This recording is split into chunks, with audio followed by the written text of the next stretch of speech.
Hello and welcome to the Overlap Rugby podcast. I am Daragh, that is Shane. Hello. We are a little later this week, but we had to come in, we had to talk about the Champions Cup final that has just taken place. It is in fact a massive week for European rugby. The seasons are all wrapping up and we had what really is the biggest game of the season at the weekend between Leinster and Saracens, and it was roundly and firmly won by the Englishmen. And, True. We needed an extra little bit. We probably missed the news cycle with reviewing it this week, but we probably needed a little extra bit of time to calm down and do our post-mortem from our Leinster perspective. But no complaints. Better team won. There was no hint, obviously, at the game, and there was no hint from any Leinster fan of sourness or anything like that. It was all fair play Saracens. You were the better team. You deserved to win it. Yeah. And thoroughly they did. Sure, this is it. We've been in that position before. We've been the better team and taking those wins when they come. But in this instance, there was no denying it. There were chances. There were moments where it could have gone Leinster's way, but it was on balance of play. The more physical, the result was a fair one. Is right. Yeah. I kind of thought, certainly in the first half exchanges, as Leinster were kind of cultivating that 10-point lead, they were doing well to stymie some of Saracens' attack and kind of putting them under enough pressure to have them make a few mistakes. Although, as you were saying, the Sarries' attack was probing and nearly finding weakness all throughout that. But it was like the coughing up of those 10 points very quickly. Kind of did erode away what was felt like a lead built on kind of cleverness and good tactics rather than genuine superiority in any kind of area. It was more like, I thought Leinster proved themselves probably a slightly more cunning team, certainly very detailed focused, but Sarries, like systems as well as their physicality, and like you could tell by some of the selections even beforehand, moving Itoji to 6 so they can accommodate Skelton in the rows. Yeah, they wanted to be physical big and strong on the gain line, and they were 100%. It was very high level, as we predicted that it would be. Everything that was going on was very high. Even Lamas Tele scrummaging against Healy, that Healy definitely did get on the better end of. I remember watching that from the R stand, and it was very clever, high level stuff going on all over the pitch. Yeah, and obviously high levels of physicality. Technique. I thought it was right up there with the highest standard of club game that you'll ever see. That I've seen maybe since Bordeaux when in Bordeaux when Clermont played Leinster back in 2012 in the semi-final. That was another game that was titanic and another example of great defences. But yeah, it was both a bitter and positive pill in the sense that it was the final that we'd all been waiting for. It was the two best teams in Europe for the last number of years. Yeah, for sure. Yeah, and then the game was very high level. Both sides came firing and ready to go, and both sides put in a shift. And then the bitter pill was that Saracens were that bit better. Yeah, and 100% they were. Yeah, I think on the balance of the year, it's what we were saying in our preview as well. On the balance of the year's exploits, Sarries have been the more. There's just a slightly stronger team, and Leinster haven't hit their high-flying straps that they were finding last year. Well, what I noticed at halftime, it was 10-all obviously at halftime, and as you say, that the moment, the 2 minutes where they got 10 points before halftime were obviously massive moments, and we will touch on them again. But what I had, the feeling that I had at halftime was generally when Leinster had the ball, Saracens were shutting them down, were physically beating them. Obviously Gary Ringrose was having a really horrible time, and they were getting on top of them and they were beating them up, and Leinster's attack wasn't getting off what it can. And when Saracens had the ball, there was a lot more to it. Like Leinster were just about stymieing them, but there was always danger around every corner. I thought Ben Spencer was playing brilliantly. He was picking the right passes.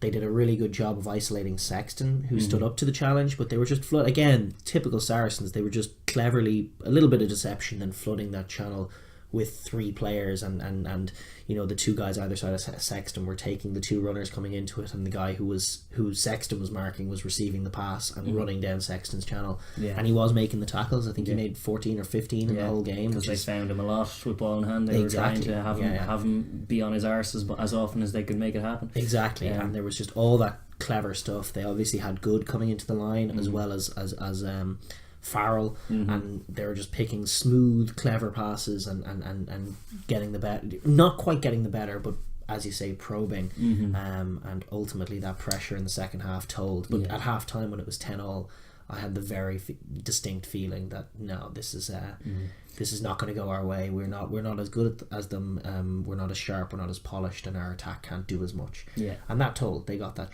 They got the try in the second. Well, half. sure, you can see a microcosm of that from Leinster's point of view in just how quiet, even in a quite a good first half performance, James Lowe was very quiet, uncharacteristically so, and then he grew into the game a bit in the second half, purely by coming off his wing. He was carrying off 9 a lot of the time, which is like fair play to him for getting involved, because he was seeing he wasn't getting involved, but that's like symptomatic of us not finding the wide channels with anywhere near enough frequency and not putting people into space. 100%. And at one point Gary Ringrose, in amongst many's a poor play from him this game, he did like fail to execute it.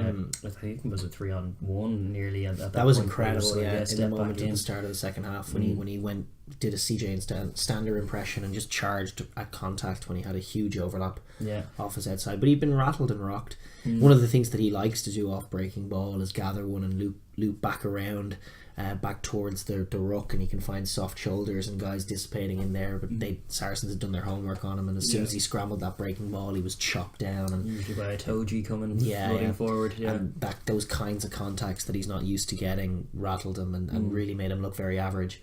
And it was just another nice little winning formula for Saracens.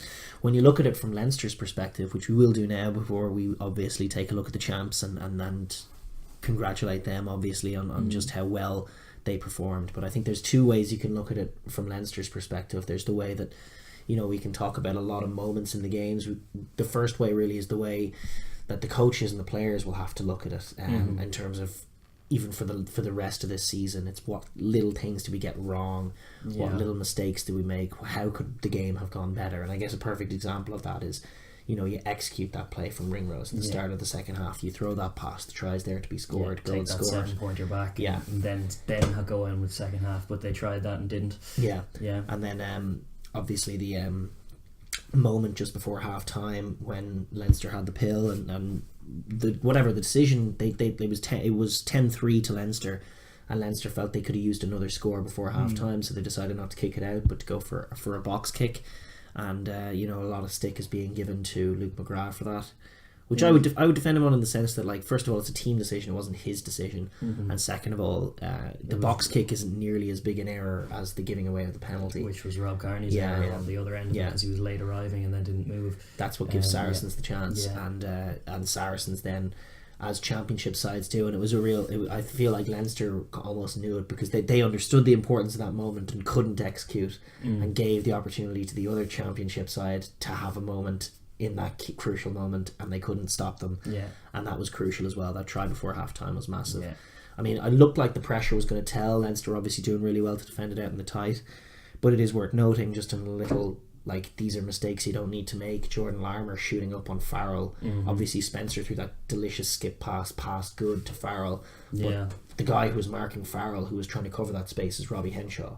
So Larmour doesn't need to shoot there. And Robbie Henshaw's going to stop Farrell from getting to the line. Larmour needs to stick on Maitland, and he didn't. And that was Farrell's delicious touch that took the two of them out of the game. Was it Farrell who threw it, or I thought it was Spencer straight from 9? Yeah, threw to Farrell, who got it threw it to Maitland. So the setup was Spencer at the breakdown, Good at 10, Farrell at 12, and the winger. That was it. It was just 3-on-3, and because Good looked like he was going to receive the ball, Leinster were a little narrow. Spencer flashed it past Good straight to Farrell, and Henshaw was trying to cover that space and get in and on Farrell from the inside.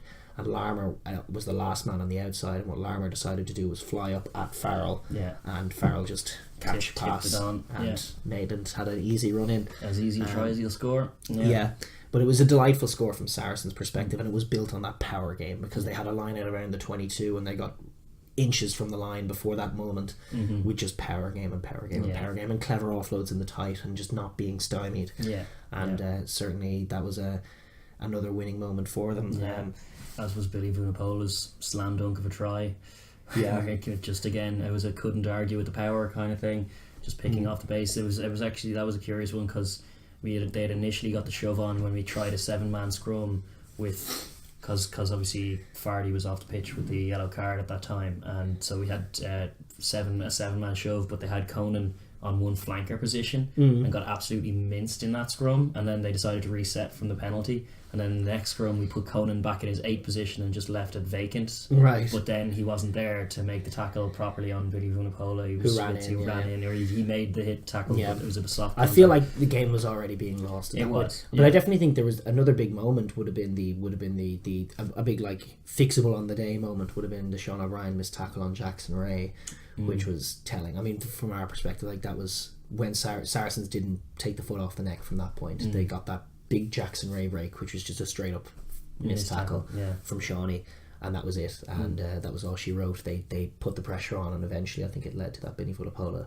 try many phases later. But then the final one that was fixable on the day would be the decision to put Jack McGrath on the bench over Ed Byrne, who was the incumbent, and there were lots of reasons to do that. He's a big bloke. You know, he can make tackles, he can make plays in the loose, jackal plays, carrying plays, he can offload the ball. He's good hands on him. I understand why they did it, but it proved to be a massive mistake because it was just the final nail in the coffin, in the sense that when Cian Healy came off, the scrum went to complete disaster. The man can't scrummage. He's not a good scrummager. And he was all over the place again at the scrum for Leinster. Against their subs had been on since the 30th minute as well. So he came on maybe fresh. He's going on fresh against fatigue lads, but no technique. He's just never had it. He's never had it. He started out as a loose head, switched to tight head, switched back to loose head, and he's just never been able to scrummage that effectively. And it's crazy because he's probably one of the best props in the loose. He's up there, that's what got him his Lions jersey, all those loose plays. But at the scrum, he's always been a problem, and it's deteriorated even still from where it was. So that was an optimistic selection, but it was the final nail in Leinster's coffin in terms of what they got wrong. I thought our bench was far less impactful anyway across the park. It was.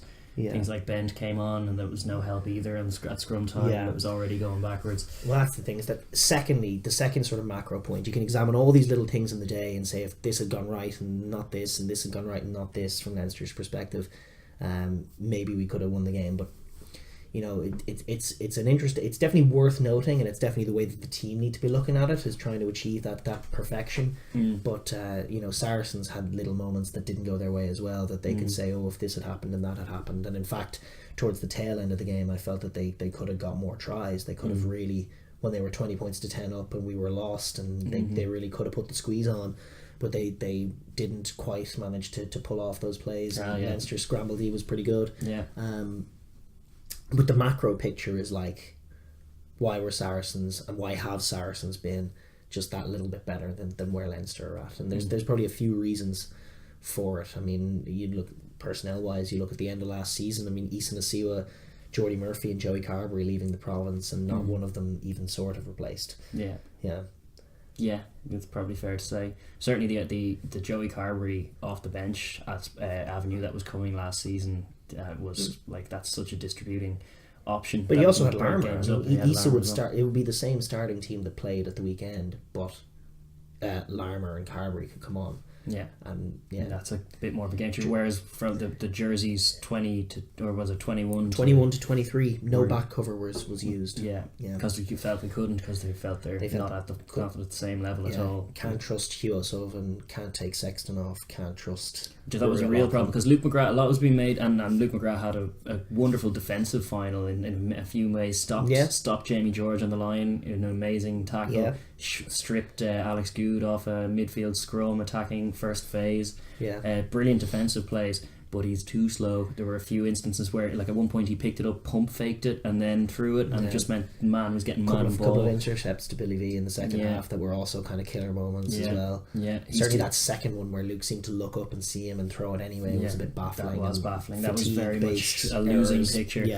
But the fact that he was obviously struggling, and our attack was struggling to get anything out going, largely because it stems from the base. He's just not quick enough, and the option of Gibson Park being there and not being available, because we kind of did have to pick Fardy and Lowe really on form as well.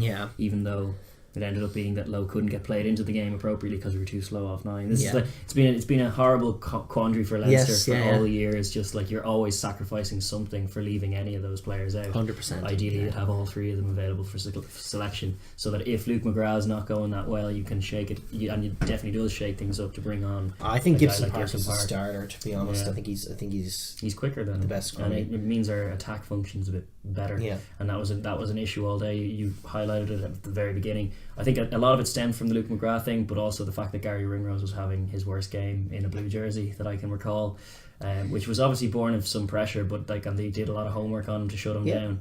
But the he's fact normally that better at rising to that. he is, but the fact that that's doable is a massive concern, and it's for Leinster and it's for Ireland, because outside of Gary Ringrose, there isn't a distributing player who can help Johnny Sexton, who can throw the passes, who can put people into space, who can make those kinds of plays.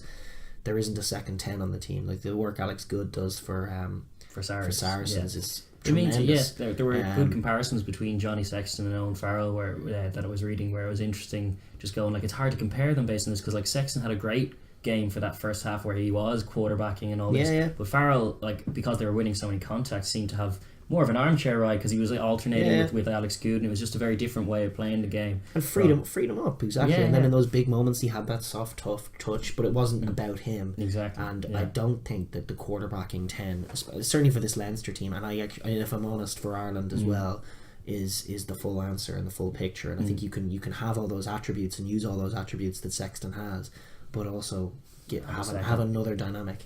And at the moment, that's like the first, second and third answer to that question seems to be Gary Ringrose. But it does create a quandary, and we'll get into that more so when we're previewing Ireland's World Cup and what they should and shouldn't be doing, and how the current state of affairs is that if we're saying that Rob Kearney's the incumbent 15, that makes Gary Ringrose undroppable at 13, because he's the only like you're saying. Where the reality is that Chris Farrell's the form 13, but you can't pick a team with Chris Farrell and Rob Kearney and Robbie Henshaw and just no distributors. You just can't do it. You can't. You won't score tries. The opposition defence all of a sudden just has to shut down Sexton, and that's the whole game. It's a good question, but that's a little aside. It is an aside, but it goes to that macro picture of where Leinster are missing spaces. And last year, they had Anissa Nasiwa to throw in. They had Jordan Larmour to come off the bench instead of to start, and Joey Carberry obviously to come off the bench as well. And then they also had Jordy Murphy at 7 instead of Sean O'Brien, which would be a massive difference. I mean, he's definitely ahead of where Shawnee is at the moment. Certainly, So for those 3 losses, Leinster were and are a worse team than they were in last year's class. And that's telling. Like, I mean, their seconds weren't doing as well. Their Christmas of their attack isn't as sharp as it had been in years gone by. Christmas of their passing game seems to be have fallen off a little bit, and in recent years could probably do with getting another skills camp going on, skills coaching. Just the Graham Henry factor that they got after the semi-final defeat against. No, it was actually before the semi-final defeat of Claremont, after Leo's first year in charge, before Lancaster came in, when things were actually not going so well. It was still a Matt O'Connor hangover, and the decision to get Graham Henry in for a few weeks and then do a big skills seminar. That's kind of where Carberry came into prominence, was when Henry saw him play and say, like, that's your playmaker for the next 10 years. And it would have been. He was loving it, and and Leinster did a big skills camp. The emphasis was skills, and then they played that tournament when they lost in both semi-finals, and they just came up short, lacking a little bit of what the Irish team had just in terms of nous and physicality.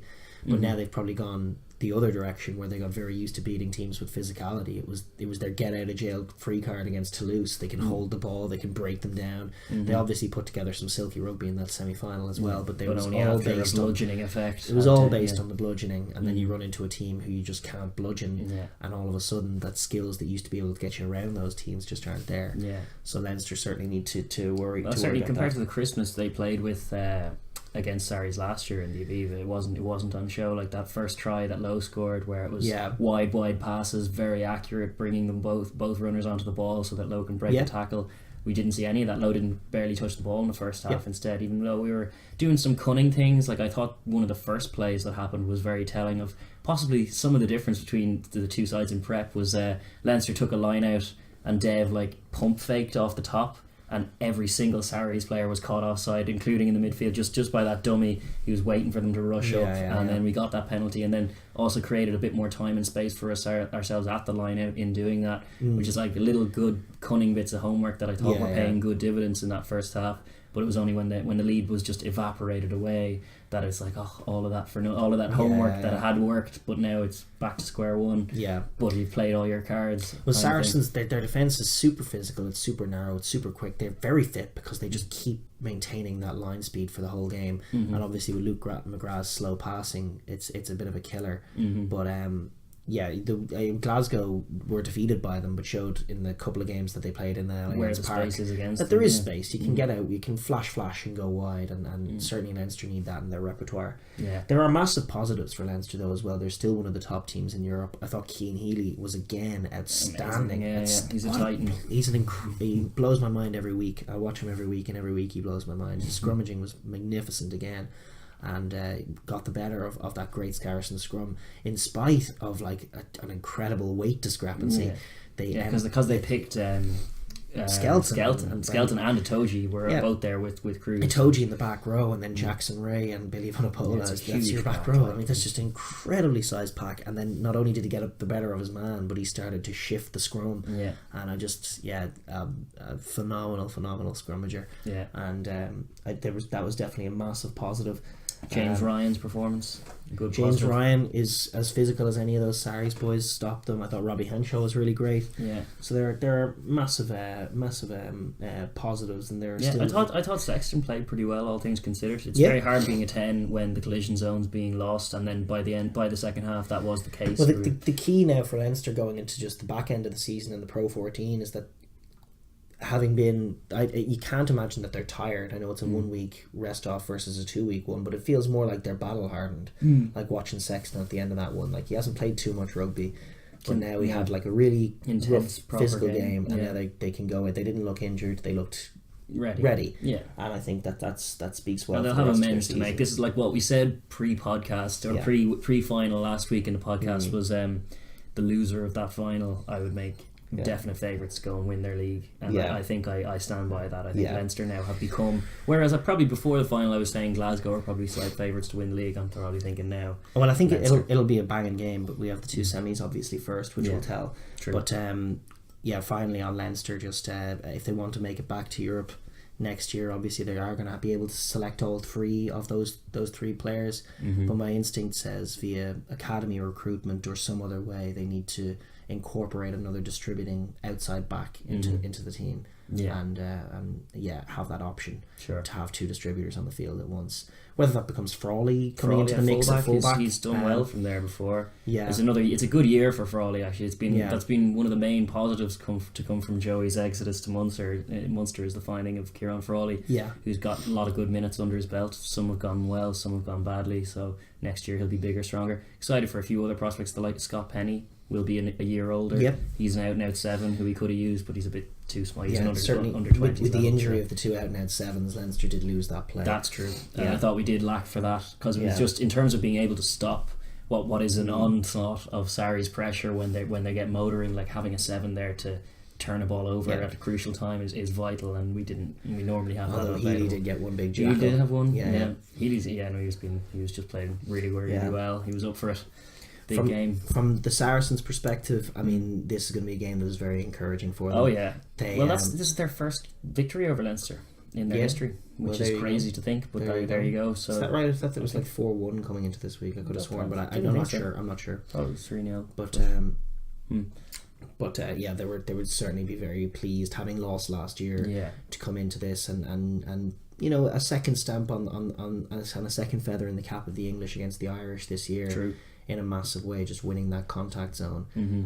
I thought, I think they're going to be very encouraged. In the first half, they were patient, as we said. They were probing, and they were one or two finding mistakes, those but they moments. didn't let them get to their heads. Like at one point, it was actually Brad Barrett's only mistake of the game was rushing in to try and clear Scott Fardy out when he was making a nuisance of himself, and used his shoulder to hit Fardy out. Penalty the other way, big pressure valve released, but he just put his hand up, and there was a sense of calm, and we'll go again about it. That's the whole thing, is that they're very cool. They They don't let the big moment. They don't try and make it about the big moments as much. Saracens. They're always probing. They're always looking to score tries. They're not really plotting when it's going to happen. They're just figuring out how it's going to happen, and they're very relaxed.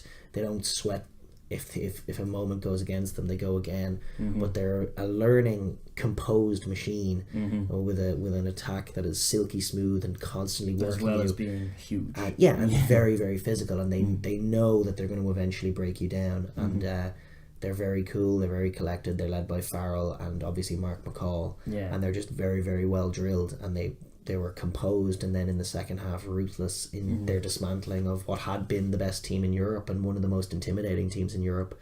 They knew exactly what they were doing. Not intimidated, but I don't think either team were intimidated coming in. I thought both teams had their plays and had their homework done. The manner in which, like, obviously we were looking at Leinster, and we've established obviously last year that Leinster aren't perhaps the same team that they were last year, but to watch them dismantle us in that second half, just putting together sort of play after play after play, and just being so cool and composed, and not being bothered, like, we're just beating Leinster, here we go, winning contact, winning penalty, plugging in the corner, we're going, and Leinster having no answer. And then when Leinster got the ball, obviously just maintaining that super physical line speed, we're breaking them down, we're battering them. Captain Fantastic making 28 tackles, missing none. Billy Vunipola, the man of the moment, obviously scoring that try through a trolley full of players, and getting those two intercepts, huge plays, and it was like a foot on the face or a hand on the face. We're superior, and that whole second half was just an exercise in superiority, and they were probably 20 points better than Leinster in that half of rugby. And it's only scramble defence that kept it that close. So it was extraordinarily impressive. It was. Well, they've been building for quite some time, and I was even just reading through their squad and the depth that they have, like the fact that the likes of Marcelo Bosch is not playing anywhere near that. He played in that Dublin game last year, by the way, but he's nowhere near that team anymore. So they were missing a few. And who's come in to replace him is two young physical English lads in Lazowski and Tompkins. And both playing really, really well. So their depth is incredible. They have this English base, they have this academy that's producing players, and they're very cool. The only thing they're missing is an elite fan base and a seven, an elite seven fan base. But they're less. They suffer less for the lack of a seven purely because players like Billy Vunipola, Maro Itoje, Jamie George occasionally do get stuck in that area anyway, and they harry Jackson Ray does sometimes as well. Rhodes when he's on the pitch. It's I still think you're probably right. An out and out seven could improve things for them. But their defence is obviously very an English mindset of trying to smash boys behind the game. In my opinion, they could use an open side for sure. I mean, like, it's the same. Like this time last year, the instinct was to say nothing negative about Leinster. That it's all uphill from here. But if they do want to retain, they have to be just a little careful, because first of all, their super physical will shut you down defence. They time it very well and they maintain their discipline within it, but it's creeping by the letter of the law offside most, if not all, times. But this year, that's not officiated by anyone for anyone against any team, so it's just good doing your homework of what the officials are calling and what they're not calling. But if it proves to continue to be as successful as it has been, it could be the case that ahead of the World Cup that the refs they get an adjusted message. You get an adjusted message. Things get more strict, and then all of a sudden your defensive, what you have been doing, isn't going to work as well. If you stick with it, you may end up conceding more and more penalties, and if you don't, you're just not quite winning the advantage line as much as you had been, and that's where getting jacklers in can become an avenue of success. And I think that they should probably look to just expand in that area, get themselves a seven, and then obviously their academy is going to do the rest of the work. I mean, they're still the best team in Europe right now, and should be very excited about it. They have a wonderful balance to their backline as it is right now. I mean, Lazowski is becoming more and more centre and less 10. Good as the second 10, and they're everyone can catch pass obviously, but they know exactly who everyone knows exactly what their role is. They have a million different colourful shapes, mostly the screen formation, but not always. They do have those 3 players flood to one channel, little moves as well. They vary it up very well. I believe it's Farrell making the calls, but everything is to a T. And in terms of shutting it down over 80 minutes, when you marry the structure and the shape of what they're doing and the intelligence of it with the raw physicality of the boys on the pitch, and just the technique. They're not dropping the ball. They're throwing perfect passes, getting offloads away. It's a hard thing to imagine. No, they'll definitely be up there as favourites or close to next year anyway. Regardless, and they'll probably go on and win their league now, in all likelihood as well, and do a double. What I will say is that Munster shut them down for 40 got minutes. up, big aggressive line speed, get them behind the gain line, and as you pointed out, some of those big forwards are less inclined to retreat as to come forward. They're all about pushing forward out of line and hitting things, whereas when they're caught behind the gain line, can be a little slow around that corner to resource that run. 100%. They're all such big men, so that does tell they like to have go forward ball. Like most forwards, they like to have go forward ball. So when you do catch them behind the gain line, as I think Chris Farrell had an excellent game against Scannell them a few times as well. Got them there, and that was a little telling moment. The Munster suffered for their lack of discipline. Collectively, in that area they got the better of Saracens, but as a team, their leagues behind them, so they weren't able to make it tell. But there were definitely indications in that game of where you can avenues to spoil the Sarries and likewise with Glasgow. If you can put together what Munster's defence were doing and what Glasgow's attack did for parts of those two games, and then marry that with discipline, that's where teams like the top teams like your Clermonts, your Toulouses and your Leinsters are going to be looking at to try and get the better of Saracens, and it'll be some degree of concern for them. I'm very curious to see what will happen if they end up playing Gloucester in the Premiership semi-final. Obviously they'll be home for that one, but I'd be curious to see if Gloucester get anything off against them. Obviously that's not for a couple of weeks, but for the time being, definitely best team in Europe. And I think it's worth noting, I thought it was funny in the matches they were doing it, like you've got Alex Good getting European Player of the Year. You've got Brad Barrett recording I don't know how many tackles. Man of the match performance. I think it was 28 and not one missed. Club captain, lifting the trophy, talismanic. And you've got Mark McCall, who is the coach of the decade for them, and is just, as a coach, like, it's one thing what Lancaster and Leo are doing, but he's almost Joe Schmitting it, but playing entertaining rugby.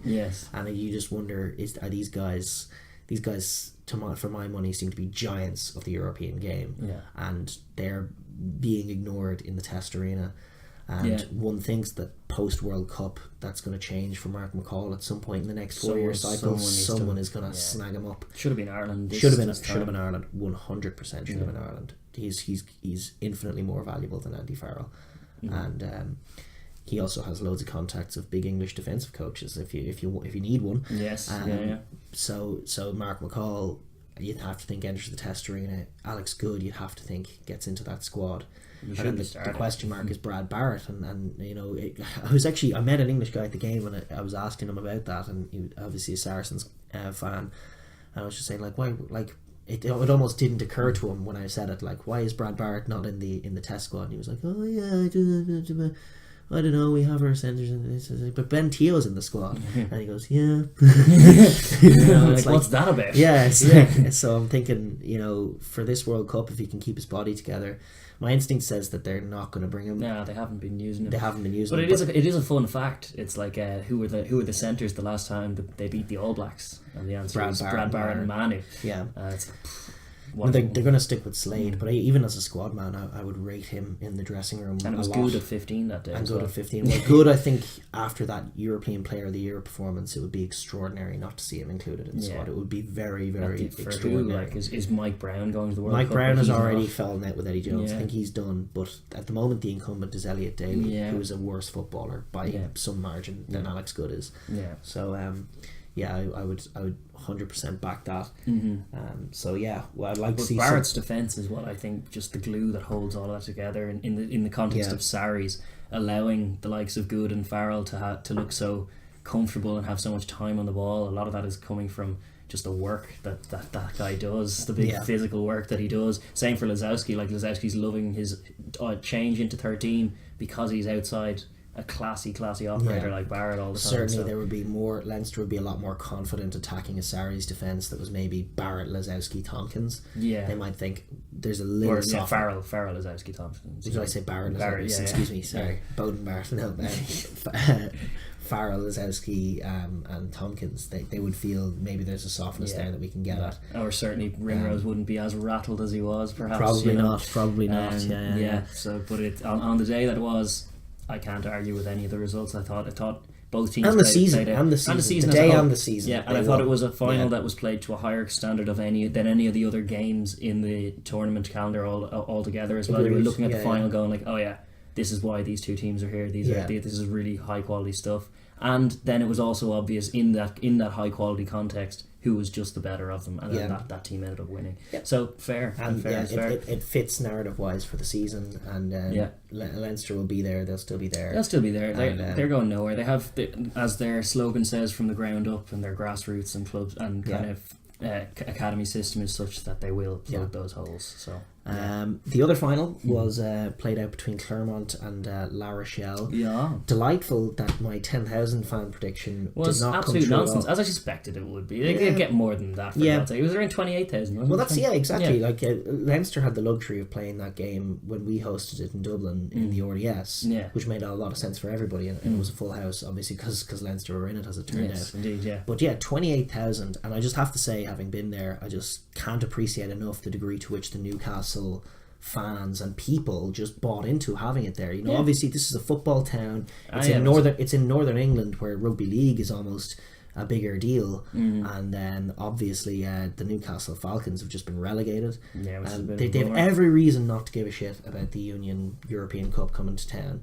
And yet they were enthusiastically engaged with it. They were happy to ask questions. They were loving the town was full of Leinster.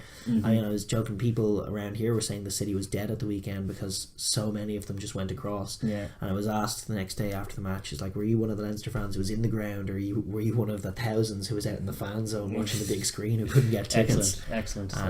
That's the one thing Sarries are lacking as a club. It is exactly. When you came over the Tyne, when you're on the train and you come over the bridge into the looking over the city, you come over the Tyne, you come out of a tunnel and look over the Tyne, and there was the fan zone was just right at the side of it, right at the side of the river, and it was just a sea of blue, thousands and thousands of blue. You were joking that you were getting the bus up from London to the game. That's right. And the bus was outpopulated from London now. There was like 2 Sarries fans on it, and a dozen plus Leinster. There was about 3 Saracens fans and about 10 Leinster fans on that bus. That's not a great ratio. This is the one coming from London. Indeed. And certainly in the ground we felt we had the stronger. But on both occasions for this game, the 28,000 and obviously the final itself, it was well represented by the Newcastle public, who came out and watched it and came out and supported it, and were enthusiastically asking questions and enjoying the game, and post-match offering their apologies. And I just think that attendance for that game really made it. 28,000 is a cracking attendance for the Challenge Cup final when it's in Newcastle and it's between two French teams. So and the right team won it. Go on, Clermont. Yes, Clermont indeed. Managed to get a win. It was good. They've now joined Harlequins in the 3 wins club in the Challenge Cup. Go. And three half a stars. Wins aren't does that add up to 1.5 stars? It adds up to no stars, but certainly they'll be, obviously they won it in 01 and 07, but this crop of Clermont guys, ever since the Vern Cotter years and even beyond, have had such a tired time of finals footy in Europe. And, they were doing a whole big piece with Benjamin Kaiser before the match, where he was just like recounting many woeful tales of lost finals, finals gone bad from all the years. Every year is not his year, it seems. And he was like in tears. They did a post-match interview and he was in tears and floods of emotion, but very great. He spoke very well. Absolute gentleman, but you were just delighted for him. I was right in my calling of that game as well. I did feel that Clermont were. I don't think that La Rochelle were the team to beat them. No, and we only found out after having the podcast that La Rochelle missed Victor Vito, who pulled up with a dead leg, which is huge for them because just obviously the way they play, and he plays a lot of their footy for them. He's kind of like their Bill Mata, in that context, where a lot of the playmaking can go through him. Well, it certainly is a final. Very entertaining, and both sides I would categorise as a part of the French Renaissance that we've seen since the absolute doldrums of the top couture when Toulon were winning it, and Toulouse were absolutely muck, and Clermont were to some extent trying things, but even they were slowing down, and it was everything was big and slow, as you say. But now this young Toulouse academy, and I would include La Rochelle and Clermont. La Rochelle are welcome. They didn't they get into Europe, the main top flight of Europe last year for the first time, wasn't it? And then they lit it up a little bit. They got to a semi-final, a quarter-final, excuse me.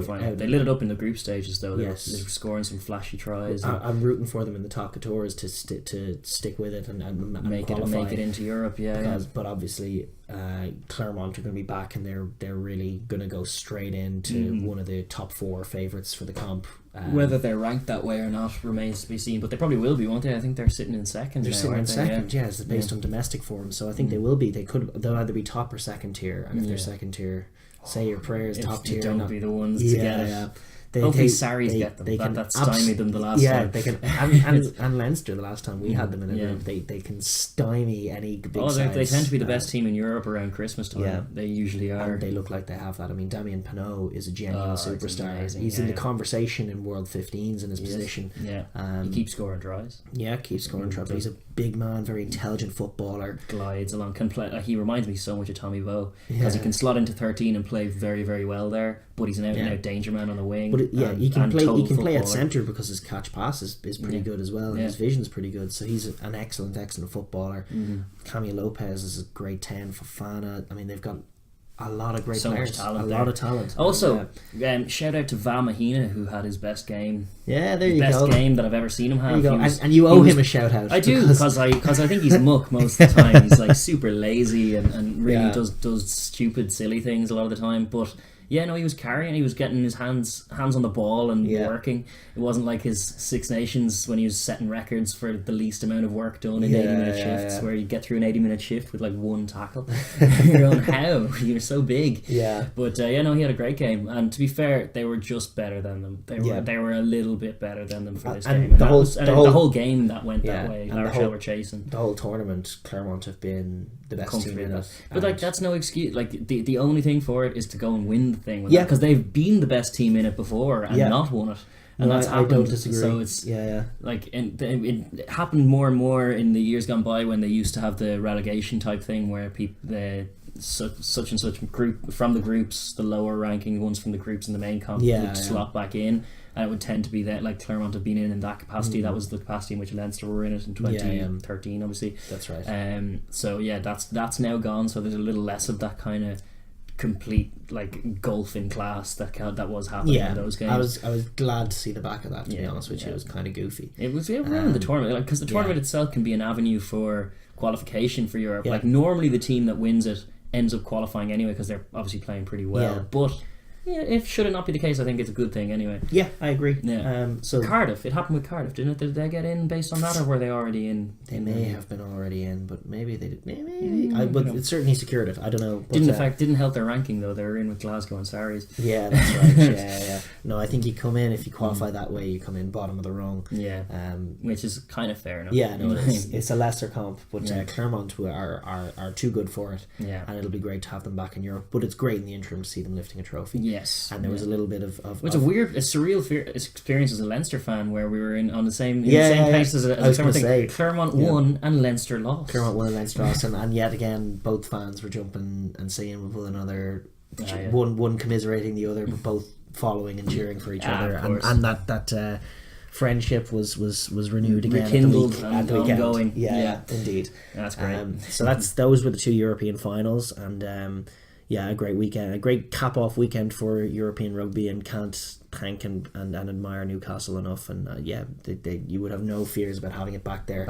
I'm rooting for the Falcons to get back up and to stay up as well, because I think those people are going to add a lot to the Union game in England if only their team can. Well, certainly it would not be a good thing if they do decide to do the ring fencing thing with Newcastle on the outside. My instinct tells me they want Worcester to be the team to miss out. Yeah, so they're just waiting for them to get relegated, and then they'll do that. Yeah, I think so. Them and Bentio.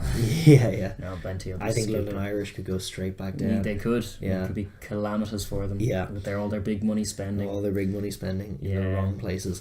But anyway, that's an aside. We are going to talk quickly now about Super Rugby. Yes. Which is going on. It's getting pretty tense. It's getting pretty much towards the end of the season. Business end. Yeah. We'll have to start giving it like proper who's going to win it kind of thoughts, because well, apart from the Crusaders, who's going to not who's going to manage to beat the Crusaders apart from this is where the tournament has lost its intrigue because the Crusaders gotten so damn good and nobody can compete. No one else is on the same level. It's not like they are so damn good, and don't get me wrong, but it feels like a lot of the time they're the only ones doing things properly. Yeah, well, like the big that game against the Bulls was such a show of just a golfing and it's not like the Bulls have like classy players, but they just looked completely undrilled, completely unsophisticated compared to what the Crusaders are bringing. If you go down the list, like there's that big debate of like who would win. Last year was Leinster and the Crusaders. This year would be Saracens and the Crusaders. And there's arguments both sides, but that Leinster are going to beat the Hurricanes, second best in the comp, and I think that Toulouse are probably going to beat third best in the comp, and Munster or Clermont are going to beat fourth. Like I think that there is a gulf beneath the Crusaders, and then a wider gulf as you get down towards the bottom of the tournament. That is, definitely a little bit telling. But also there's definitely like it's a hard 1-to-1 comparison just because it's a bunched season. It's this weird format, and there's a load of travel that is definitely impacting. And the games tend to be played in sunnier climes. A majority of the games tend to be played in sunnier climes, hotter climes. Although it's getting to winter time. It is getting to winter time. Winter is the business end for them, which is so they're weird colour. Yeah, it's true. Yeah, it means it's like as is often the case. It's only really the New Zealand teams that are equipped to handle like torrential rain and wind, that kind of stuff, because they're the only ones that routinely get it and still go on with a game of footy. So they tend to get an advantage that way. Games of the weekend were Hurricanes beat the Blues out in Auckland in a good game, but poor Blues. Always the bridesmaids. Rebels beat the Reds. That's a big win for the Rebels. I was happy to see it. Danny Cipriani gets a laugh. We're not Danny Cipriani. Danny Cipriani and Quade Cooper. You can forgive me for getting those two mixed up. The Aussie equivalent of Cipriani in Quade Cooper. Yeah. To be fair though, I actually think I rate Cipriani higher than Quade. Yeah, fair enough. But a good little win for Quade against Brad Thorne's Reds. Yeah. Joyless Reds. Yeah, the joyless Reds lose again, and they're not going to the playoffs, which is good. They will not be in the playoffs. The interesting little narrative is that the Brumbies, with their 33-0 win over the Sunwolves, now have 5 in the bounce of their own, and are well back into the swing of things in the Aussie Conference. Yeah. And playing some decent footy. Leo Lafano is back in the Wallabies squad now after his form. I don't know if that's a good thing, but well, certainly a win over the Sunwolves is not necessarily magnificent, and the seasons. What's the gulf between them and the Rebels now? At their 1 first point, and but second. the Rebels have a game in hand. So the Rebels are still top. top. Yeah. They've been good this year. The Rebels, the band back together. The band back together is right. Yeah. It's a shame that it's the Rebels and not the Force, but they're still. They're on the pitch antics can't be argued with. The Jags run ended in a very creditable defeat. It was defeat in New Zealand, but what was it, 32-27? Yeah, so a losing bonus point. Jags look better this year. It's very much Argentina World Cup season syndrome, where it's like we know these guys can play, and it's still simmering away. It's still simmering away to the point that you think that they are going to get better and better as the season goes on, and be an intimidating prospect, for the World Cup. Certainly for the French when it comes around to World Cup time. But in the meantime, it would be English are facing them, aren't they? England and France. Yeah, that's right. That's a scary one. Oh, they're such a scary team for anyone, really. They really are. You don't really know what's going to happen. How do you do your homework on Argentina? But in the immediate, they are 1 point off with a game in hand. The Sharks, who are leading the South African Conference, tied with the Bulls, so they're in third. But themselves and the Bulls are on 28, and the Sharks are ahead of them on 29, but with an extra game played. So I mean, they are well in it within the playoff shake-up. And more so than the Lions. They've got to be keen to make their first playoffs. The Sharks, meanwhile, I mean, like, they had their early season was decent, then they had a rocky performance with a load of derby games that didn't go their way. But they are by far my favourite South African team, because they have you back at their bottle a bit more. They go on tour and do some stuff. They actually are more of a team than the teams with. They don't have as much talent, but they're more of a team. And they always go on tour well. They're the last side, certainly the last South African side to go to Crusaders and win. In that epic game where they had a red card and they won it with 14. That was way back in the day, like when McCaw was playing. And but they were like, they have always had a bit more balls about them than the other South African teams, and they've been brilliant on tour again. And they were holding that ball against the Chiefs in the last play for ages and ages and ages, knocking on the door, and it just didn't go their way. The Chiefs did enough, but the Sharks certainly ran them the whole way. Ran them the whole way is right, and it was still one score when the clock minute reached 80, and they were going for it. And I just think they're a very, very admirable team, and I hope more so than any of the others. The South African teams are so hard to get on board with. Like I want to like the Bulls, but they I'd love to piss like the me Bulls, off so regularly. Like Andre Pollard. That little montage of him like reacting to all the terrible stuff on show. It was hilarious. Just him absolutely smouldering in the background. Looking. There was a wonderful shot of like. There was like a few of them. I think Rugby Pass put it all together of shots while the Crusaders were scoring tries of what Pollard was doing at the moment.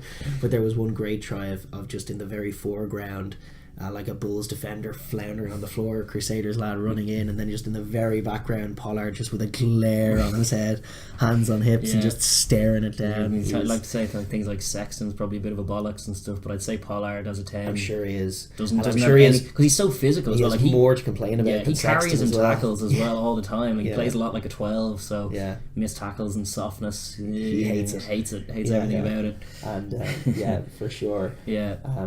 They're frustrated. They would frustrate you, and they're not going to win anything. I can never back them. They're not going to win outright. No, they just they lose too often. They're flaky. Too flaky as a performers, and too loose systems wise. Like that's what the Crusaders were showing really in that game. Was just the gulf in detail. In both teams. In Scott Robertson, you have more than in any other franchise, and this didn't used to be the case, but it so is the case now, that there's no like indication of Jake White back in South Africa, or even when he was with the Brumbies. Like the Crusaders are not just the most talented, but far and away the most structured side in the competition. The Sharks have a little bit of that, but for the most part, even the talented teams are playing a much looser game. And that's why I say with such confidence that Leinster would beat the Hurricanes, is because the Hurricanes they have all the talent in the world, but they play a flaky ass little game, and they're gettable at. And Leinster would hold the ball against them, and they wouldn't have an answer.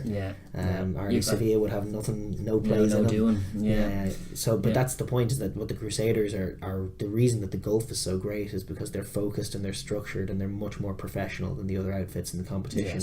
And the Bulls are the antithesis of that, and got shown up rightly. They're kind of symptomatic of the competition in terms of just being that flaky, that loose, and really they do not like welcoming New Zealand teams over to South Africa, do they? Because didn't the Chiefs put an absolute score on them earlier in the game the season as well? I think that was their only other game against a Kiwi team in the season, and those are the ones where you get your pants pulled down and you get taught what it is to play in this comp.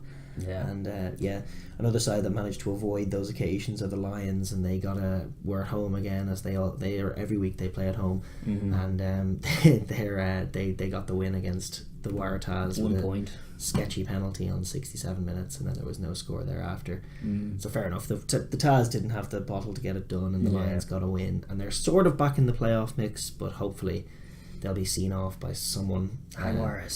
Sharks or Bulls even are still up there, but get rid of them. Get them out of there. Get them out of there.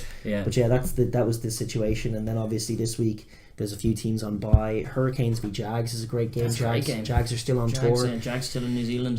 They do need points. They need point. They can't fall away. It's tired. Made that. How much effort went into securing only that 1 point in against the Highlanders. The Bulls are off to Australia to play Melbourne Rebels, who are high flying, and that'll be a fun game. It'll be a tough game for them. It'll be a tough game for them. I think the Rebels will probably. You usually back the home side in those games when someone's crossing the Indian Ocean, but unless it's a Kiwi team, obviously. But if it's between Australia and South Africa, the team that's crossing the Indian Ocean is always not the one to bet on. Yes, indeed. So and the Rebels are high flying and the Bulls are kind of floundering. That said, the Bulls have the physical game in them to do some damage to the Rebels, so that could be a great game. Potentially, it's definitely competitive. The Kiwi derby of the week is the Blues against the Chiefs. The Blues have faded. They have some man on who plays in them. They'll nearly win and then lose. Do you reckon? Yeah, that's exactly what's going to happen, isn't it? Yep. The Chiefs have been they've certainly been less potent than they have been in seasons gone by. They've picked themselves up after some really poor early season form, some startlingly poor early season form. Marty McKenzie at 10 has sort of He's been solidified okay. what they're I doing. like what he's doing. Yeah, Yeah, to be honest. Yeah, 100%. And Leonard Brown's having a great season. Yeah, in again. fact. That centre conundrum for the All Blacks just tightens up. I know. And it comes into focus again as the World Cup roams around. Yeah. Because there's just so many of them. Now Mape keeps playing well, keeps grabbing scores, even though Still, it doesn't feel like he's an All Black player. I'm just not comfortable with him playing for the All Blacks because he's so direct. He's like CJ Stander in the centre, works for him at club level, but he does just bull rush for contact and bull rush for tries, and that's just like he doesn't have the smarts of an Anton Leonard-Brown. Yes, true. Yeah. Or a Crotty. There's also and there. good Jack Goodhue. Crotty is. I'm not sure if he's who's been around. that other lad who's been playing? Oh God, is he a Chiefers? He keeps grabbing tries. Which lad? I think he's a new lad this season. Oh God, is he maybe with the Crusaders actually? 13. Enor. Played in Enor. Yeah, Enor's great. He's really that's good. What I was saying. Well, that Crotty hasn't been around. It's been Enor and I was thrown by your Chiefs mark, but Enor and Goodhue obviously has been great as well. So there's all kinds of options, and I don't think Lemape fits into what the All Blacks do. In fact, if they do go for Lemape, it could be a similar picture to the All Blacks on the Lions tour, getting just a bit too tight and a bit not themselves at all, and that could be a losing picture for them. Yeah. But anyway, we digress again. We digress again. The Reds are playing the Waratahs out in Queensland, in Kiwi Queensland, in a make or break for both teams. It is, They're both still just about in contention, but they are needing wins. Leaking a few too many points now, and it's getting to that time of the season where you can't really afford to keep losing bonus pointing for teams in their position. So both of those teams have to win that game, so that could be good. The Taz have been flaky all year. It's not inconceivable. It's a minus Falau Taz. Yeah, it's not. I mean, Carmichael Hunt at 12 is making some plays, but Bernard Foley is the guy who's really just out of kilter and is sort of alarming from a Checa perspective. That it's like it may end up being Quaid or no one here at 10 for you. Carmichael Hunt is doing decent things at 12. Leilef, maybe that's why he's back in. They may throw him in. Tamu, obviously from Leicester, is coming to town. He's been released a week early from Leicester, so he's coming up to play for I think it's either the Rebels or the Brumbies. He's going to spend the rest of the season with them, and then obviously be an option. Right, okay, I didn't know that. Yeah, fair play. So there's all kinds of potential there. I don't know who's going to win that game. I think it's you could potentially see Brad Thorne's guys doing a job on the Taz. I think so. Yeah, I kind of think so. Yeah, well drilled and organised against slightly loose and out of form. Or away from Carmichael Hunt and Curly link up. And I would love that. Yeah. In fact, I that's one of the the positives of Falau being annexed from the whole thing is that now it frees up space to get Carmichael Hunt in there and Beale on the pitch to get him in there making plays. Yes, I like Carmichael Hunt. I do a lot. He was very good against the Lions. He was setting up some tries, got good offloads to him. Yeah, he's a lover, not a fighter. He's indeed, and he's a footballer. I see another game there. Lions playing yet another home game against a Kiwi team. That's got all kinds of potential to it. The Highlanders again have been tit for tat. They are as this season. They are as it stands in the playoffs on a wild card position, but that's precarious. It's precarious. Yeah. These are the kind of games that you'd want to see them winning. And like you would. What I want is them to hammer them and put a bonus point win. You just don't know if that's curb stomp them. I don't know. Those last 20 minutes at altitude. Always a telling factor. Yeah. It's another potentially very good game. Perhaps one that you will enjoy watching. And finally, the Stormers against the Crusaders. Stormers didn't play last week. They've been kind of they've had some good big performances in them. Crusaders to win by many points. Yeah, it's probably it's the safe bet is to say the Crusaders are around 10 points better than anyone and comfortably away from home. No, that one I think is open and shut. Crusaders. Until Sia Khaleesi comes up with a big play. I can see Sia Khaleesi being an impact for them and possibly doing damage. But that's it every week. The Stormers go, no, they're very bad, but Sia Khaleesi and Peter Steff are there. And that's Peter Steff. Is Dwayne Vermeulen still playing with them? He is. Yeah, he's still around. They're big and strong, the Stormers. And this is why when they can string it all together, Dwayne Vermeulen with them or the Bulls? Oh, maybe he's with the Bulls. He's with the Bulls. I think he is actually because I think I remember him getting a steal at the weekend. Yeah. Dwayne Van Meulen comes away with that ball. Yes. Yeah. So no, the Stormers are getting beaten by the Crusaders. That's the plan for them. Is it? Yes, and we're going to get more dovetail deep into it. Obviously, the playoffs. There's 5 more rounds and then the playoffs, and we'll just have considering European rugby's wrapping up and we're getting towards World Cup things. We'll have more of the show to fill with Super Rugby. So for those fans of Super Rugby, we will certainly we'll be going into it in a bit more detail than we have been doing in the weeks to come as it approaches the business end. But for the time being, we're going to move on. We have Pro 14 matters to discuss. There are 2. Obviously, Leinster have just played at the weekend. We were talking about them and Saracens, but we have 2 massive games coming up now. Starting with Friday, which I'm not sure if that's the day we upload this. We're going to try and get it up on Thursday, which is when we're shooting this. But Glasgow are playing Ulster in the first semi-final out in Scotstoun in Glasgow. And Ulster have done very well to get there. They had the game against Connacht, but Glasgow have been on a serious hot streak coming in basically since post Six Nations. In fact, they rallied a little bit during the Six Nations when Edinburgh were fading. They lost the back-to-back games to Edinburgh, which was bad, and then suddenly having been knocked out, having been more or less feeling like they were out of Europe. They lost that Christmas run. They were sort of floundering. They were behind Munster in their conference, and then they have, as they do, really kicked on in the Pro 14 and put together some serious performances. But as we pointed out in weeks past, they didn't really let themselves down in Europe this year. They got beaten by Saracens, which there's no shame in that. No, indeed, they were the champs. They got closest. They were within 7 of them, weren't they? No. Or no, within 10. Yeah, okay. As we were. Yeah. Still a good showing. Still a good showing. Yeah. They only scored 3. They did.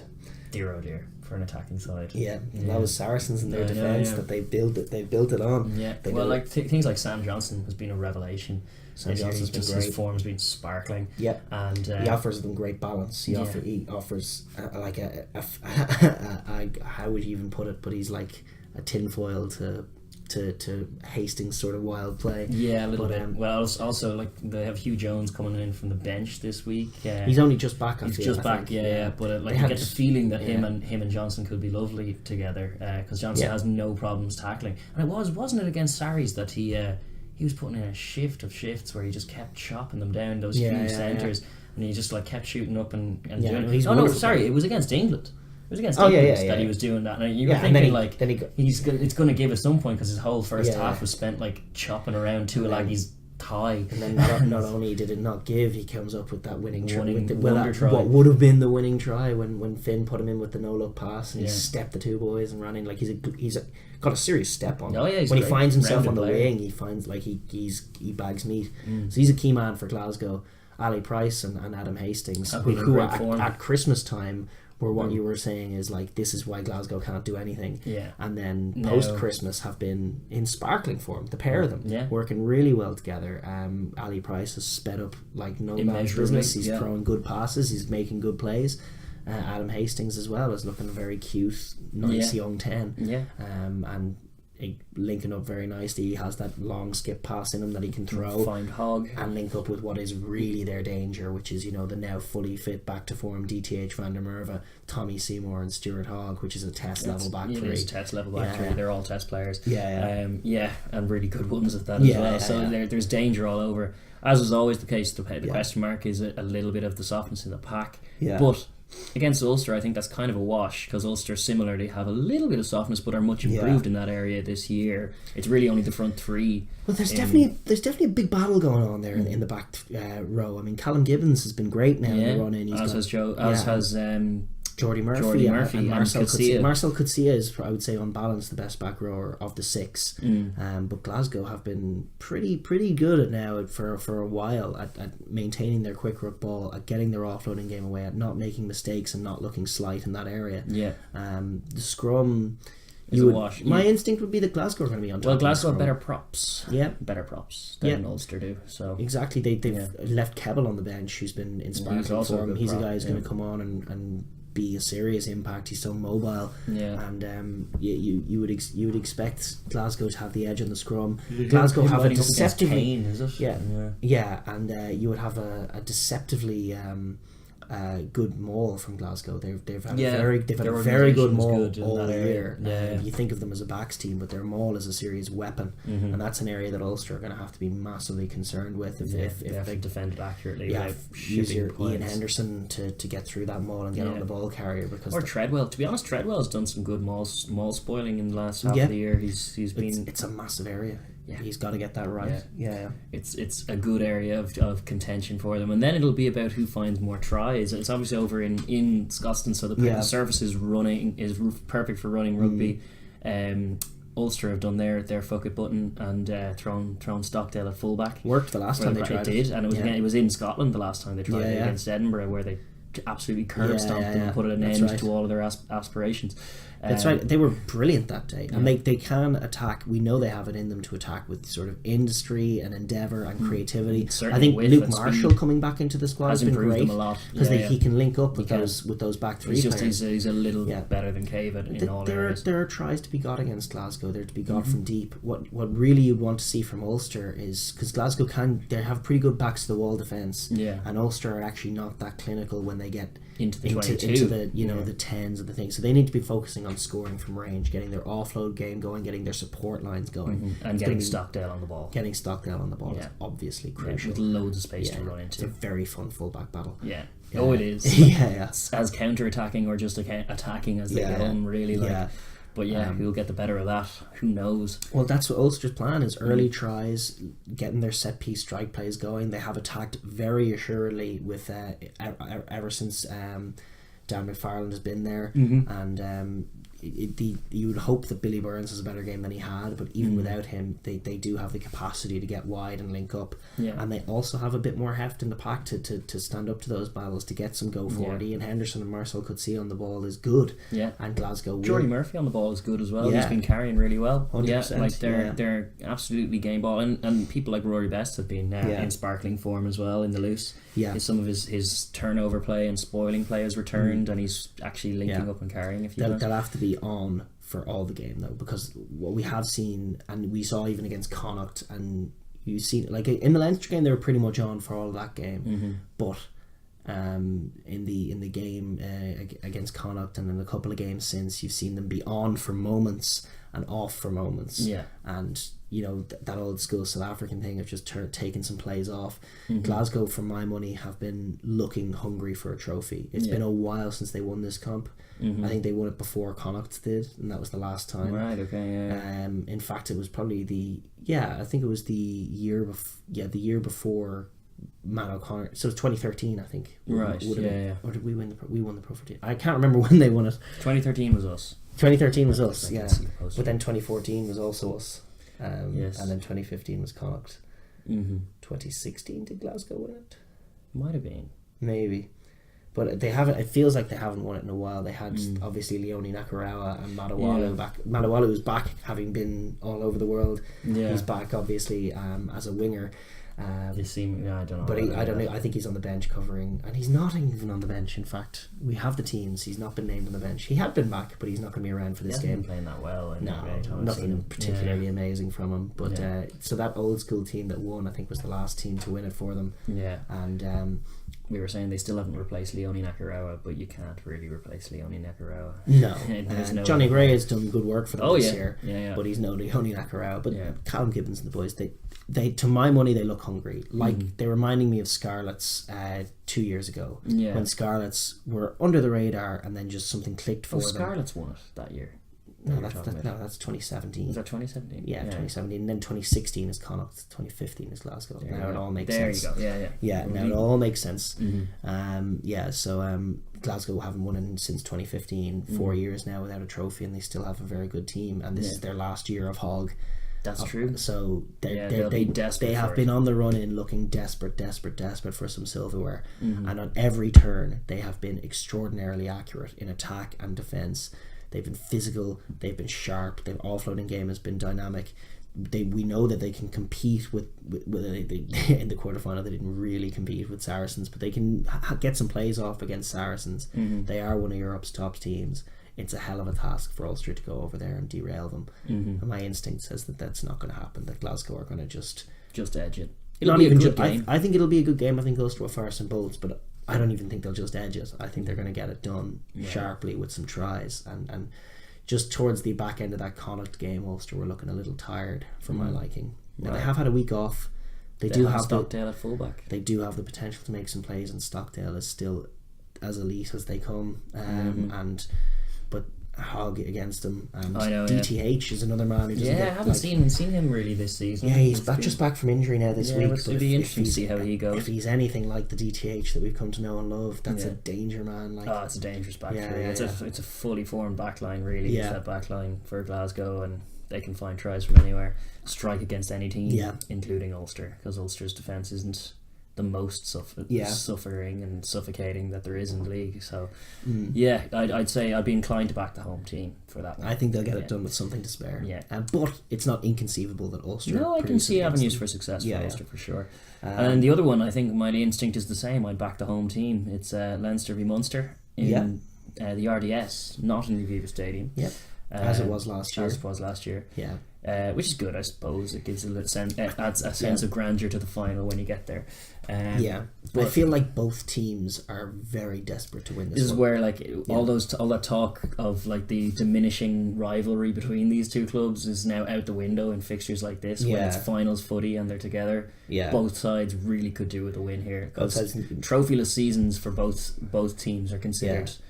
For different reasons. I mean, Leinster don't want to be like it would if they lost this week. There would be like a massive inquiry that this is another big step back. And a trophyless season is like a big no-no. A big no-no, and like also another home non-victory, which like the RDS as a fortress has been diminished by the selection of some seconds in recent weeks. Has done no service to our home record. And it's something that they've been emphasising in the week. The players is putting a performance together for the RDS fans because they feel like they owe them one. And I think they're probably right. They probably do.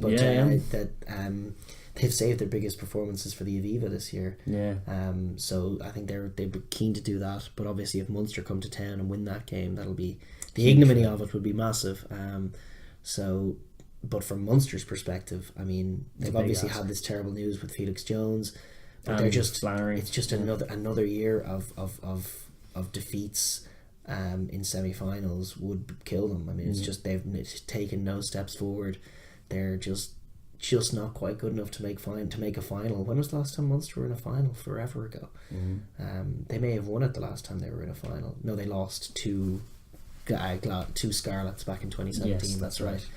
But I mean, they're not. They haven't been at the level where other sides have been going above and beneath them and above and beneath them, and they've been consistently not making a final. So I think a semi-final victory for Munster would just be so huge for the club, and not just against Leinster, but also the fact that it's against Leinster, and also the fact that against Leinster would be so huge for them. All of that said, I don't know if they have the rugby to do it, because that's probably not. That's what's going to decide this. I feel like who's going to play a better game of rugby on the day, and that's probably going to be Leinster. Their defence is stellar, and that'll concern their centre defence will concern Leinster coming off the back of that shutout against Saracens, whereby if Farrell shows the same kind of defensive hunger and intensity, they could stymie us and cause some problems there in that area for sure. You could certainly see Farrell's defence getting the better of Ringrose's attack. In current form, that's what's going down. But that being said, even if Munster do manage to get the upper hand and for periods of it, you just wouldn't back their ability to score the try when it comes time to score tries in semi-finals. That's what they don't do, and it's their shape, as we've been harping on all year, and we've kind of seen signs of them trying to implement little more screen balls and stuff in the latter part of the year. But you just get the impression looking at it that it's like, oh shit, they've actually panicked and realised now it's like, oh, we need to be doing something else, and it's all very it has a loose. Clunky pre-season look to it, as opposed to like when you juxtapose what Saracens do with what Munster are trying to implement. I mean, it's 3 or 4 leagues beneath it. And Leinster's defence are elite enough to hold Sarries at bay for extended periods, so you'd think that what Munster have to offer, barring like an egregious missed tackle letting them in, or a loose turnover or something and then pouncing on it, you don't think that they're going to manufacture enough through the multi-phase to create tries. From Leinster's perspective, the game, for my money, there's a couple of curious questions. I mean, I think they're going to be very keen to right wrongs. They've wronged wrongs. They love the idea of like making up for and improving on poor areas. They have wrongs to improve with ball in hand. They have wrongs to improve with the RDS. They've obviously that game against Munster. And then they obviously like they just don't want to. They need silverware, so they've a lot mentally riding on this game. In terms of breaking Munster down, I think the offensive breakdown is the first port of call. Munster are comical in the way that they try to slow you up and jackal the ball at every breakdown from the side, from the tackler, from guys after the ruck is formed. They just put their hand. Somebody puts their hands in every single ruck. Usually it's Peter O'Mahony, but for the most part they're just illegally trying to spoil the ball. The first port of call there is tell the ref pre-game that this is what Munster are going to be doing. It's illegal. Don't let them do it. But you never know. Sometimes a lot of the time this year, a theme of the season is Munster getting away with things that you couldn't conceive that any side could get away with, and they have been. So from Leinster's perspective, it's about resourcing that area heavily with two blokes, people in with the carrier, getting some quick ruck ball. From a selection point of view, you'd like to see Gibson Park maybe re-enter the fray. You'd definitely like to see Ed Byrne back in over Jack McGrath on the bench. Because Munster scrum's not to be trifled with. No, indeed, and Porter back would be a bonus as well. And then obviously there's rumours that Josh could be back in the mix, which it feels like is probably too early. It would be. My instinct is that if they have who they had last week to select, they might benefit from putting Ruddock at 7 and leaving Shawnee on the bench. Do you reckon? Yeah. Shawnee more likely to go on tilt than Ruddock against them as well. Yeah, and more likely to miss tackles and be tired after last week. Yeah, potentially. He was tired by the time he went off last week. Definitely. Yeah, whereas Ruddock is actually probably hungry for some games. Yeah. And I think does have a nice ability to perform. He has a big physical Munster. game in him. The same way he performs well against South Africa. He's always good for those big contests. Exactly. He'll only be loving it. Yeah. The fringe defence of Munster is very good, and so and their scrum's very good, and their line-out's very good, and their defensive line-out is very good, which is a concern for Leinster because their 100%. Offensive line-out has not been so good. It paints the question like we're very much advocates of the try in the old 3 points versus tries debate. So it's definitely a question. I'm not sure what the answer is, but if you're talking about early kickable penalties for Leinster that could be plugged into the corner, like there's definitely a couple of ways to look at it. I mean, 3 points is 3 points. It's so. It very much requires on a good exit to be valuable. Yes. And you definitely need that exit. Otherwise, they're almost not worth it. Yeah. But if you go for the corner, if you score the try, and then maybe if you get 1 or 2 tries ahead of Munster, generally speaking, that's game over. They can't respond in kind with tries. But if you don't score it, and all of a sudden there's a big momentum shift, and all of a sudden Leinster are frustrated and that's thinking about the 3 points they didn't take, and thinking about the play they didn't execute, and Munster are tails up and buoyed. So there's definitely a dilemma there. But this then, game more than a lot of times, just the kick into the corner, if you're accurate enough against a Munster side, will mean that the breaking point won't be you messing it up. It'll be them giving away penalty advantage, then another penalty advantage, and then if you manage to hold the ball long enough for it to be a third penalty advantage, then it's a yellow card. And then yellow card would be lovely against Munster because you feel then you can grab that try and get that lead. Like you're saying, don't rely on refs to penalise them. I mean, they should be given cards in every game the way they play, but they don't. So it's a curious little dilemma. They're obviously going to have to be wary of Sexton. They can't just use him as a 10 because Munster hit him late every time. So they're going to have to just move him in behind the back line. Aim to get the ball a little wider for starters. Outside Farrell, and then there's softness everywhere. So exactly. So you want to get Sexton as second receiver. Sexton as second receiver is exactly right, and he's the guy making the plays, and even Ringrose is in behind that wider again because Farrell is their big defensive playmaker, and Scannell inside him is an excellent defender. He is very canny and very physical. If you can get outside of those centres, I think that's where you got a bit of purchase. Whoever's playing, I mean, Earls loves to shoot. And then if it's Sweetenham, there's just a little bit of softness there that you can get in behind, and obviously it's a recipe for success if Leinster's wingers, be they Jimmy Lowe or even Dave Carney, get on the ball, and Larmour obviously. Larmour with a good little history against Munster. He scored some crackers against them. So it would be nice to get those guys in a bit of space, and I think Leinster will be and should be keen to do that. But if they take the game to the physical place, I mean, I think that's a recipe for it being tight, but Leinster probably would back themselves as against Toulouse just to get it done. but I don't like that either.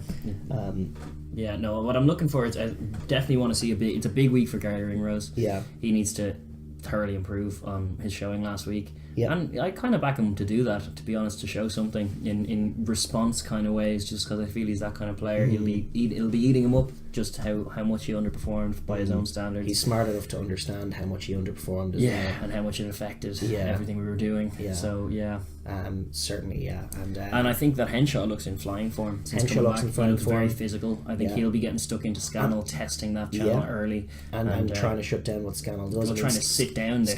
Scannell is a guy who almost plays like a 10, and he's been invaluable since Joey Carberry's been injured. Now we believe Joey's back this week, but in the Tyler Blindall period of the season for Munster, I mean, I think that Scannell has been really great at just sitting back and being that second 10, and he's actually been better at doing the Rog work than Tyler Blindall up in those corners. So if Henshaw can get in his face, that definitely changes things. He might be inclined to sort of dovetail and take the contact behind the game line, which is exactly what Leinster want. That's the picture they want to be painting. Robbie Henshaw will be key for shutting down what is a pretty impotent Munster multi-phase, but the shooting and kind of marauding defence led by Henshaw would be a good picture if we can get it going. Exactly. From Munster's perspective, Carberry's going to come in. Joey factor can always be a factor. Big X factor.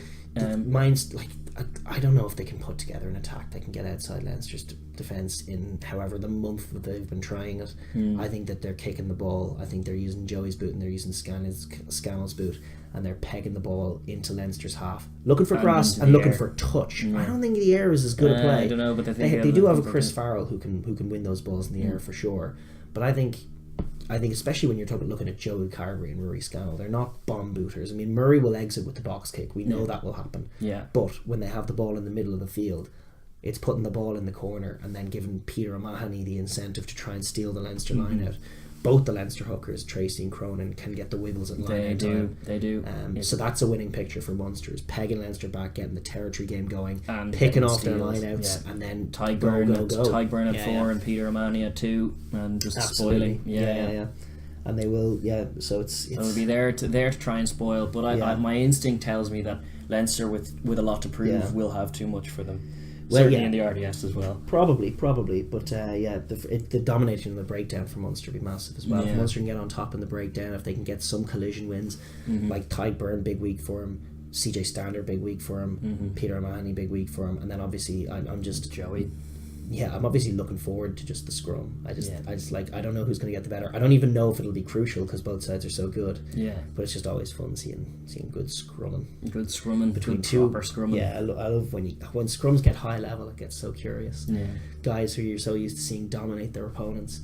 John Ryan is going to want to right some wrongs from Mako Vunapola's lesson to him. True. But he'll be up against Cian Healy. He'll be up against Cian Healy, which is not an easier task. No, it's not. Cian Healy may be a little tired after last week, but he did put on a presumably 50-minute shift. But they've been in the ice baths since then and been getting his rest and rehab. And got his food on and all that. There's certainly no hangover for Leinster. I can't imagine they went out and drank or did anything after that. No Alex Good fucking 3-day bender going on. Not in the Leinster camp anyway. No, indeed. That's something that the Premiership teams might enjoy, is just the idea that's the value of having one more regular season game. And the season is that the Sarries boys can all get absolutely locked post European victory and not have to worry about what's coming next. My instinct says Leinster as well. I think they're probably just the better rugby team. Munster have what it takes to stymie Leinster's attack, maybe get on top of the breakdown with some generous calls and ping them in the corners and steal some ball, maybe get on the right side of the ref. They can get some penalties and then maybe possibly one try. One try that could break the back of the game. That's their picture. But my instinct says that Leinster will find 1 or 2 tries and be ahead. I'd really love to see someone just, if they pick low, I'd love to see someone getting on his shoulder, getting the offload game going again. The offload game is disappeared. I mean, Tadhg Furlong is someone who tries it a lot, and then I was kind of laughing because I'm so desperate to see us getting our own offload in the Tadhg game like Saracens do. But at the weekend, I remember watching him right in front of us. He went through one contact and he had a ball in one hand and he was looking to get it free. And then all of a sudden George Cruz arrived and ripped the ball off him and stuff, and it was just Saracens, those bastards doing some good rugby at us. Don't come here throwing that good rugby our way. I suspect the task at hand, beating Munster, it'll be a slight step down compared to that, and I think Leinster will get the job done. So that'll tee us up for potentially a Leinster-Glasgow final or a Glasgow-Leinster final. Should our predictions come true over in Celtic Park? I think that's probably what will happen. That's the bookies' favourites, but there could be shocks for sure. Yeah, for sure. All good sides. And then the only other game that's going on, which is of consequence, is the Welsh Welsh Cup. Wales will have one team in the Champions Cup next year. It'll be either Ospreys or Scarlets. It's a huge game. And that's happening this weekend. When is that? That's Saturday. Saturday afternoon, yes. So it's being hosted in the Liberty Stadium in Swansea. Ospreys to a crowd of dozens. Had more points, so they're going to get to host. It's a huge game. I mean, it's a huge game. I'm looking at the teams. They haven't been named yet, but just the general teams that are starting for both sides. Alan Wynne-Jones and Tipuric for the Ospreys, and I think Adam Beard as well. But there's definitely a lot of big game players in that Ospreys pack that leads me to believe that they're definitely going to be on top in that area. Which means it could be Ospreys again, which means they'll do nothing. Exactly. Which would be disappointing for the Champions Cup. Well, they'll look to bully Scarlets. They will. The Scarlets have been eminently bullyable all year and have been super inconsistent as well. They just don't know what they're doing. It seems this year it's definitely been a step or two back for them. But I would still. They have Patchell back. They do have Patchell back. They're one of the huge areas. Like Dan Jones has been in that 10 jersey all year, and Patchell is a huge step up in that department. They do have the technical players to make things happen in that back line for sure. They can strike and score tries, and sort of like the Leinster-Munster dilemma. If they do that, you don't see Ospreys responding in kind with any kind of stellar score. So their whole focus should really be on trying to produce those plays. I mean, I don't think they're going to be the match of Ospreys at scrum time or line out time or breakdown time. I mean, I think their whole thing has to be on their possession, make it a being shootout, as accurate as possible, attack, and look to those Ospreys backs to try and shut down what they do with the ball, and that could be the making or breaking of the game, whether the Ospreys can do that. From the Ospreys' perspective, as soon as Scarlets get the ball, you're going to expect to see Alan Wynne with hands in things, and things are all slowing. Kinds of appendages in there. Like it's always when you see a team with a better pack going against a team with a better attack, it tends to be the pack that gets on top in those games on average. Unless Ken Owens can make the Scarlets make a difference, make a difference of some description. If he can get he has a jackal game in him as well. He has a number 8 game in him. Yeah. He does it all. He's class. He's just a really classy footballer. My hope is that Scarlets win that game. It is obviously away from home for them against a bigger pack and a more savvy one. So my suspicion is probably that Ospreys do it annoyingly. To annoy me, they will get into Europe and then lose 4 of their 6 games. It's not just like they have games. the potential. Like obviously, I love Alan Wynne-Jones, Tipuric, and they have the potential to maybe make something happen. I don't think that either of these teams are in a place where they can creditably offer a real quarter-final threat should though. You would hope that one Welsh team should be able to do that. I would go for Scarlets because I think they're better stadium with fans that bring more noise and colour. Their team play more attacking traditional footy. club with a more storied history. For many reasons I prefer the Scarlets to the Ospreys, and I'm probably not alone in that line of thinking.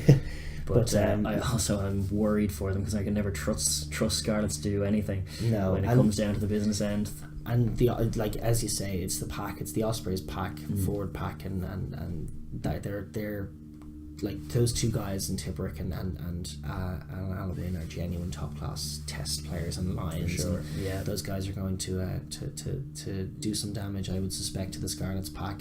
But it's a fun game in that sense because even if the Ospreys are on top, Scarlets can strike. If the Ospreys fall asleep for some plays, if it's going to plan and they're 6-0 up, all Scarlets can rub that out in a moment. Exactly.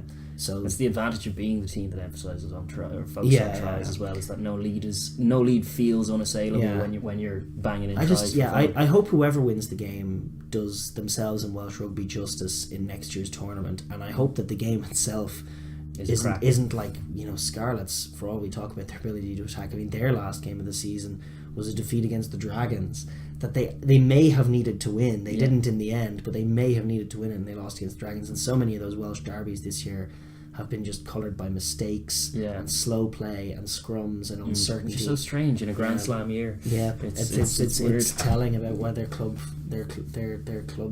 for the most part seem to be at sea. All of them. And Cardiff are kind of like the Sharks equivalent, as in the Sharks in South Africa are the most admirable team because they're together. They may not have all or any of the talent, but at least they're a team, damn it. And Cardiff are a little like that, but they have fallen short themselves, as the Sharks probably will in the end. And we're left with this Bulls Lions equivalent shootout. And I don't know who's going to get it done. But I'm hopeful that the winning team, which is the bigger story, whoever it may be, comes to Europe with something. And I think I'm hopeful that the Scarlets get it done as well. We'll pivot on to the Premiership. So the Premiership, which is also getting there's so many permutations going on in this. It's a bit head spinny.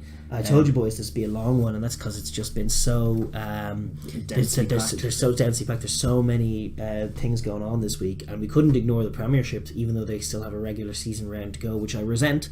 But the fact is, it's super interesting. I mean, there's all kinds of sort of nerdy permutations. This is where the Matsy fans really get to enjoy their weekends. This is the time of year for all of them. It's like, well, if by X amount of points, the bonus points make it just so much funner for them as well. Indeed. All kinds of permutations are available. Yes, and technically Bristol. What I love is that Bristol are playing Newcastle, and they were in the relegation scrap. If they can max out against Newcastle, and 3 other results can go their way, they can qualify for Europe.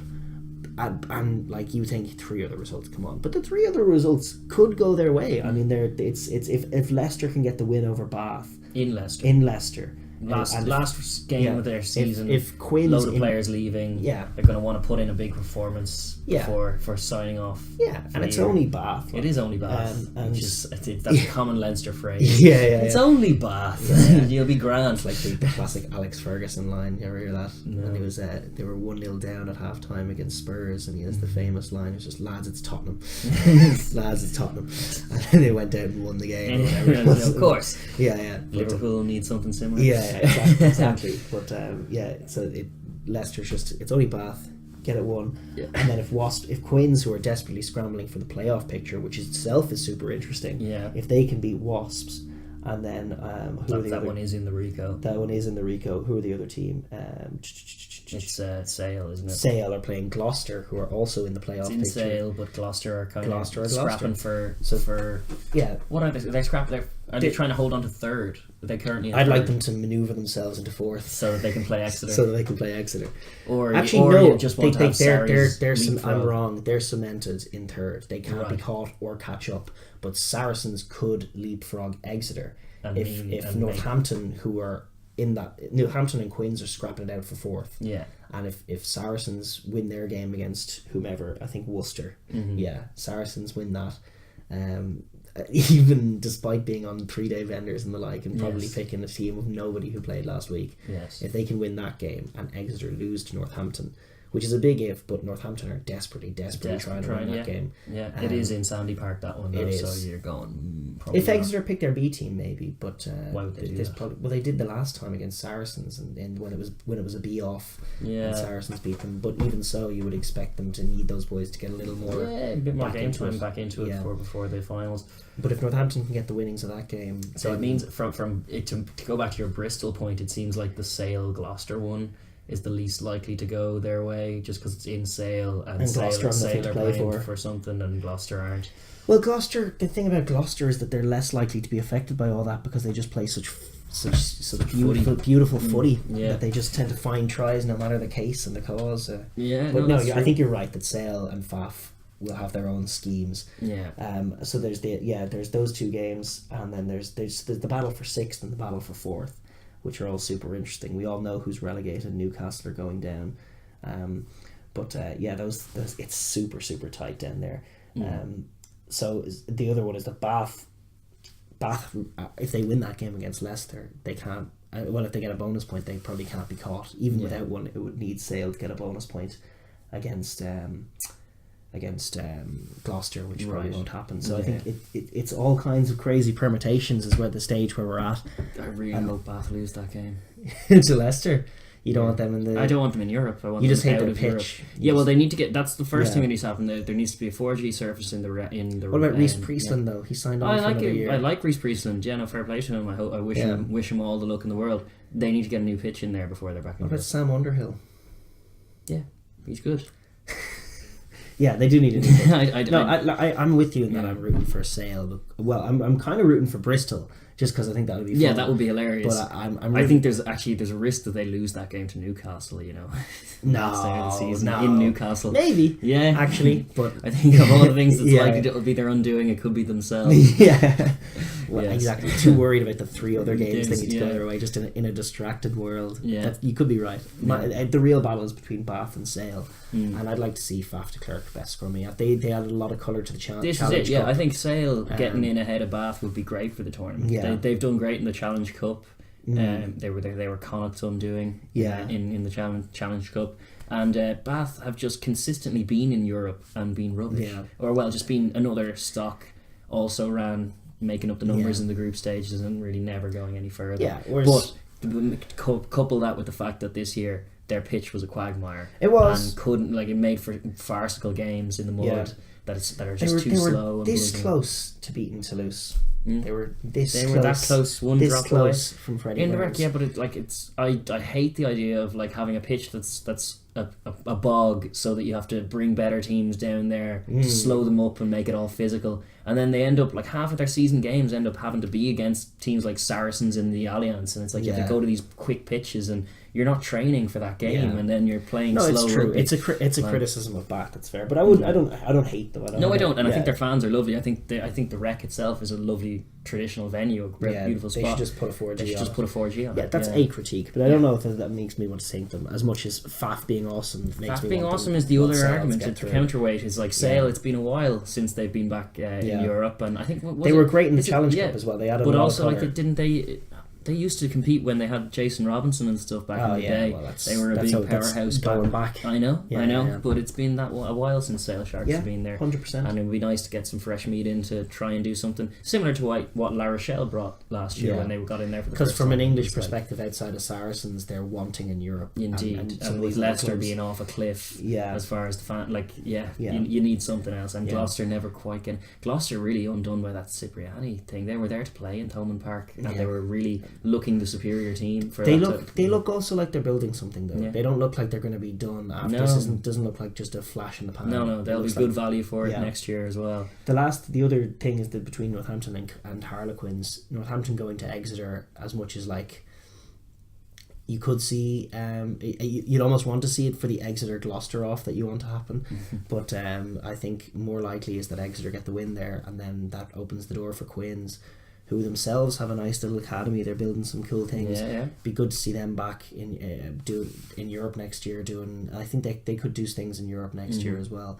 But in the meantime, if they can make the Little playoffs, Marcus Smith, another year older. yeah, they'll give it a go in Exeter if they can win that game. So I think the Premiership has interesting permutations all over, and my instinct says Quins will make it. And I don't know who's going to make the last spot in Europe. Yeah, I just I don't really know. don't. It could be Sale. It's Could all. be I think Wasps. Sale. I think Sale will It win would their be game. just as if Wasps lose out. They've been rubbish this year. Well, Wasps, I don't think they're making it. No. I think Bath might just win in Welford Road, like everybody else has been doing all year. Yeah, just go there and win. Yeah. But no, because Leicester Tigers and Yeah. like big powerhouse European Indeed. rugby. The top couturas we're just going to briefly touch on again. They're still not they're not even close to wrapping it up. That's true. Too long. We'll be reviewing finals in Super Rugby before we're Oh yeah, getting there in top tour. First week of the World Cup will be going on. Like, and they're just a few weeks away from that top tours final. Yeah. No. So the Toulon Clermont is a game that'll be on this week. That'll be That's worth good. watching. Yeah, is that on Sunday? Hope so. Hope so. Don't know. I like it when they have good games on Sunday because they're the only comp that does it. Yeah, It's exactly. good. Yeah.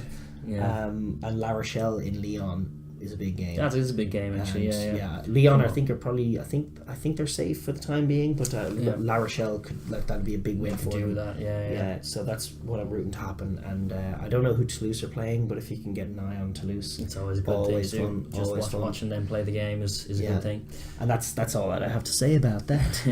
That's all I have to say about it. Yeah. Thank you, Forrest. Before we wrap up, we're just going to look at some other news. Other news segment. There is a bit of news actually this week. We have obviously Fiji to play the Maori All Blacks in World Cup warm-ups. Two tests. One in against Suva and one in Rotorua in New Zealand. Excellent. Awesome. Yeah. That'll be. There was two great kind of proponents of classy rugby. Yeah, and both them and the Maori. Crucially for Fiji, that's a high standard. Like the Maoris play a high standard of footy, and Fiji, the Fijian squad is unreal. And they're now it's a who's who of classy talisman players for European clubs. I think those 2 games makes 4 games scheduled between now and the World Cup for Fiji, which is good. I think. Yeah, there's a lot of nice pictures. Samoa and who else? I can't remember who else, but I think it's 4 total, and might be Tonga. I think it's Japan actually. Oh, it's Japan. Okay.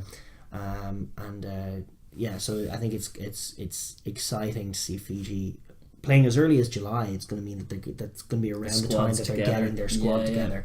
And there's no reason whatsoever between July and kickoff of the tournament in late September for them to be split up. Yeah. No reason at all.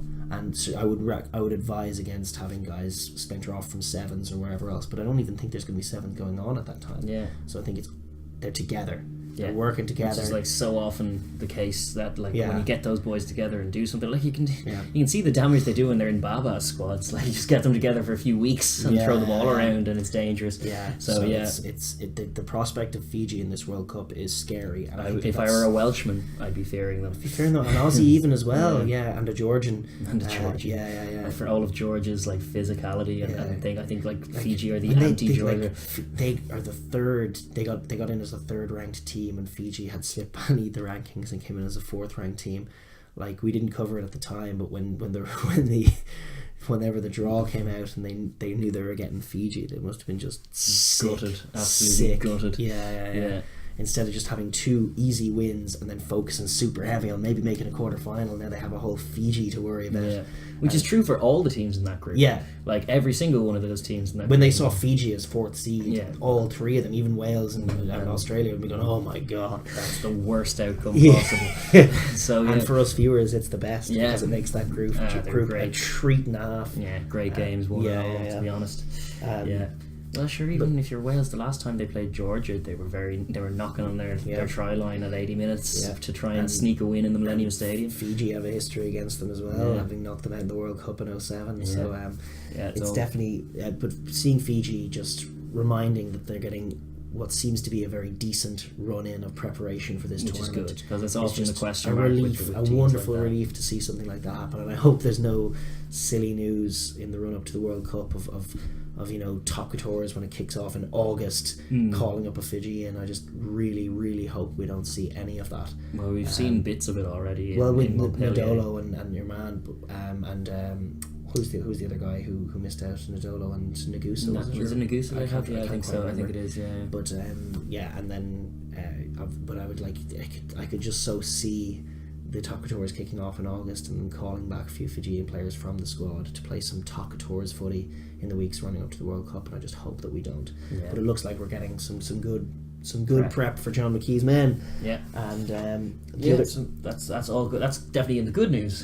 Yes, good news, 100%. In some bad news, we have some injuries. Mako Vunipola and Morgan Power are not going to feature in their business ends or their domestic seasons. Mako did his hamstring in the Leinster game at the weekend. Mm-hmm. That's why he went off on 30 minutes, and he has been one of the great players of the season. And the decision to give Alex Good European Player of the Year is so understandable. He slotted into 10, at times. He was played outstanding through the whole tournament. Yeah. But for my money, Mako Vunipola was well in with a shout. Most improved of those players. His scrummaging game has gone on fire, and he is going to be a serious weapon for whoever faces him in the World Cup in that area. It's probably not. It's obviously never good to have an injury, but timing wise, he can sit out and just get his mind right for the World Cup, which he'll definitely be on the plane for already. So that's credit in the bank. Yeah, he's beyond belief. So, so there's that, and then Para.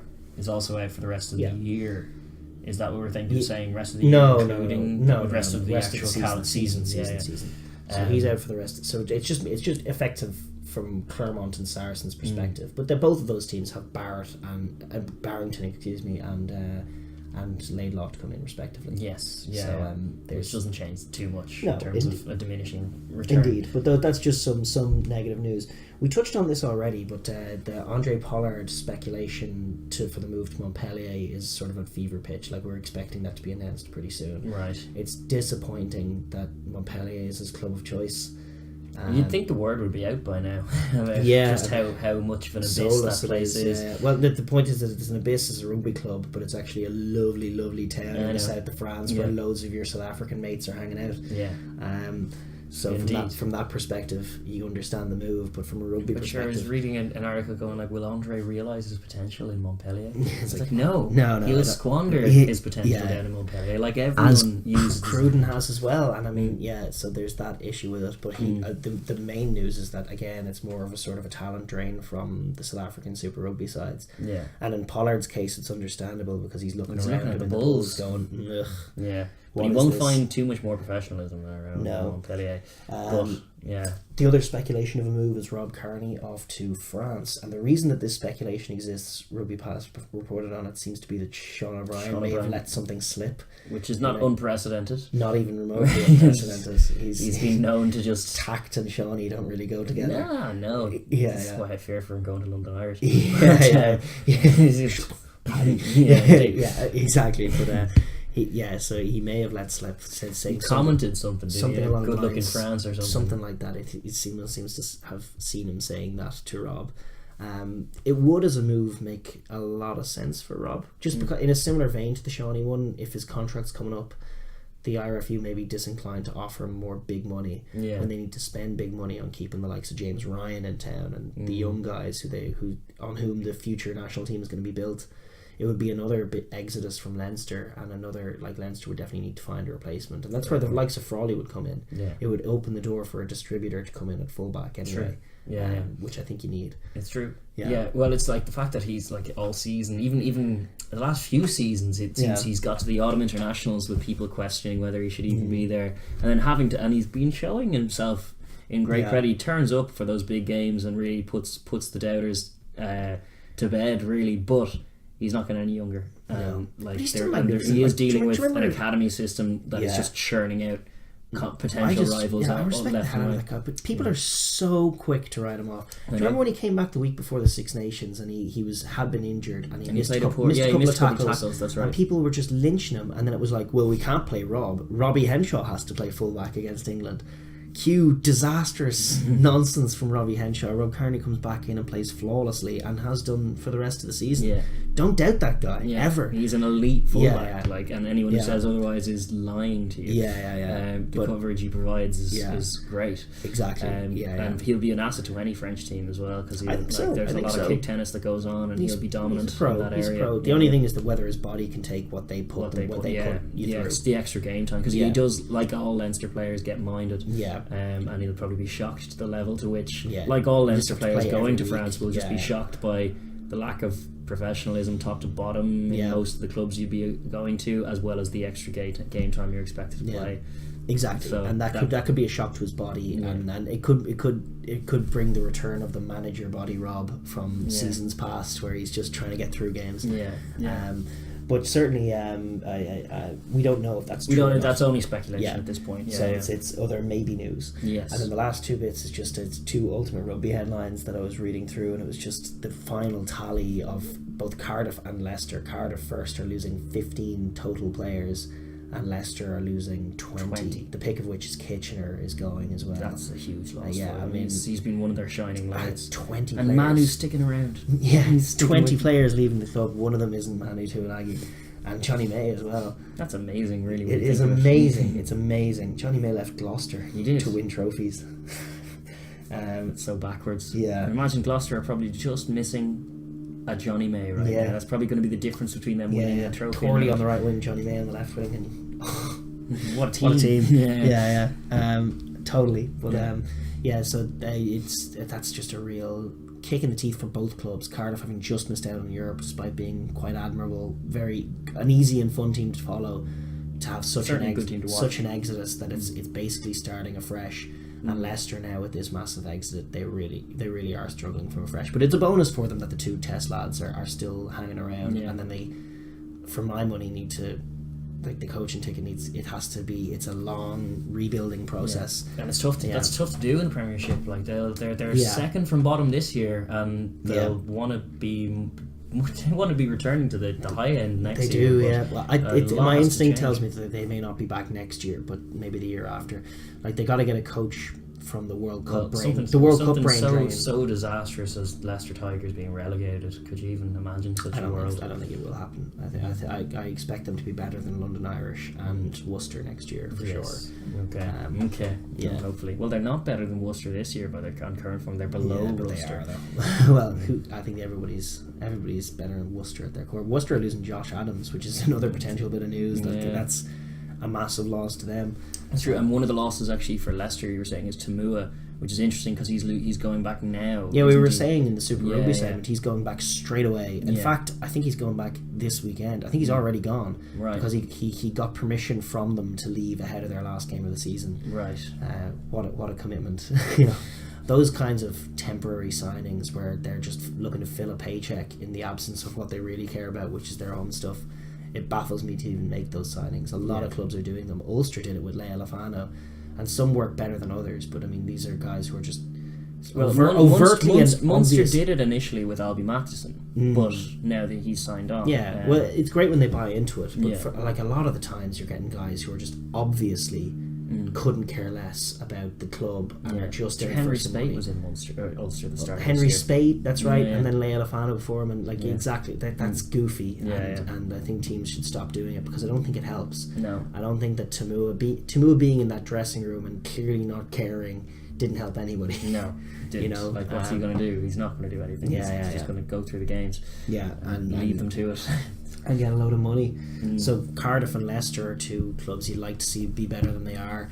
Obviously, met back in 10 years ago. They met in the Heineken Cup semi-final, and here both of them are in the Challenge Cup. In that fabled only ever penalty shootout final, right. or semi-final. Yeah. So how the mighty have fallen, and it would hopefully. It's the beginning, especially in the case of Leicester, of something new going to rebuild, and they'll get somebody from the exodus that follows the World Cup coaching wise from the Test arena. That would help. Keep your eyes out, keep your eyes open. Which team is having sexy attack? Grab that backs coach. Yeah. Because Leicester, boy, do they need one. They really do. Their multi-phase has been abysmal this year. It's been tough to watch.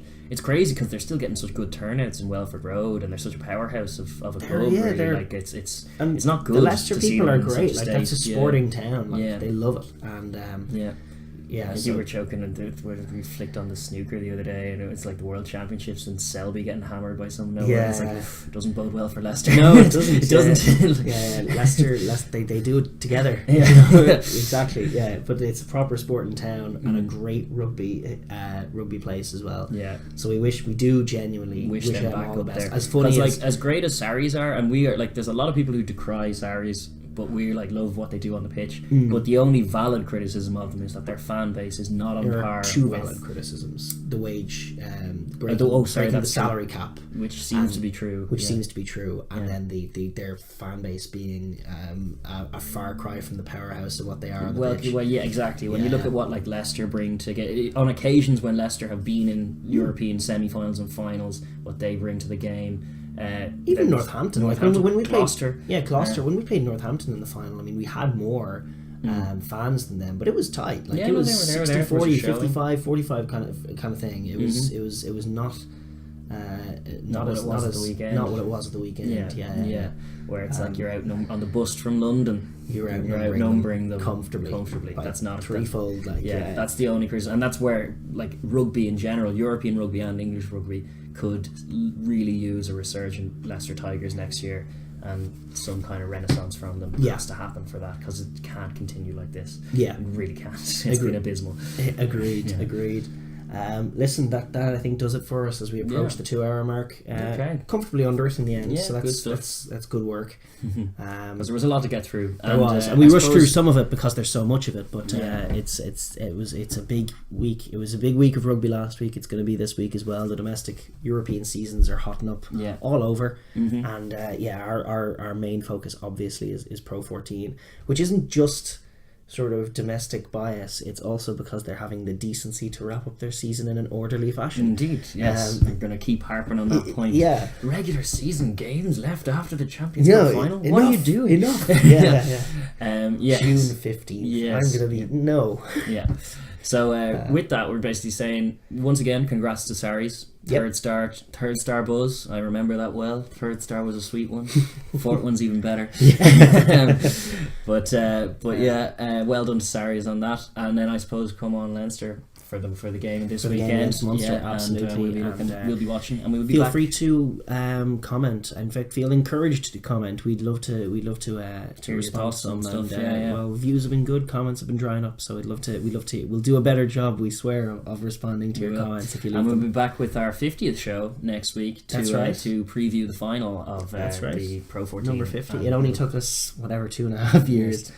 Many's a hiatus, but 50's a milestone, and we'll be marking it suitably on the Overlap Rugby podcast. We will indeed. But thanks very much. Thank you very much. We'll see you next week. Take care. Bye.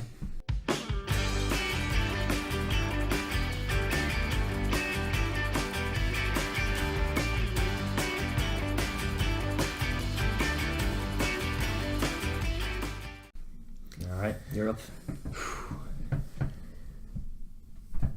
Oh no, overshot. And left. Dirt. Oh no, it's 2 weeks in a row. Yeah, that was really poor. Those might have been the worst too. Yeah, stick them at the end of the video. Jesus.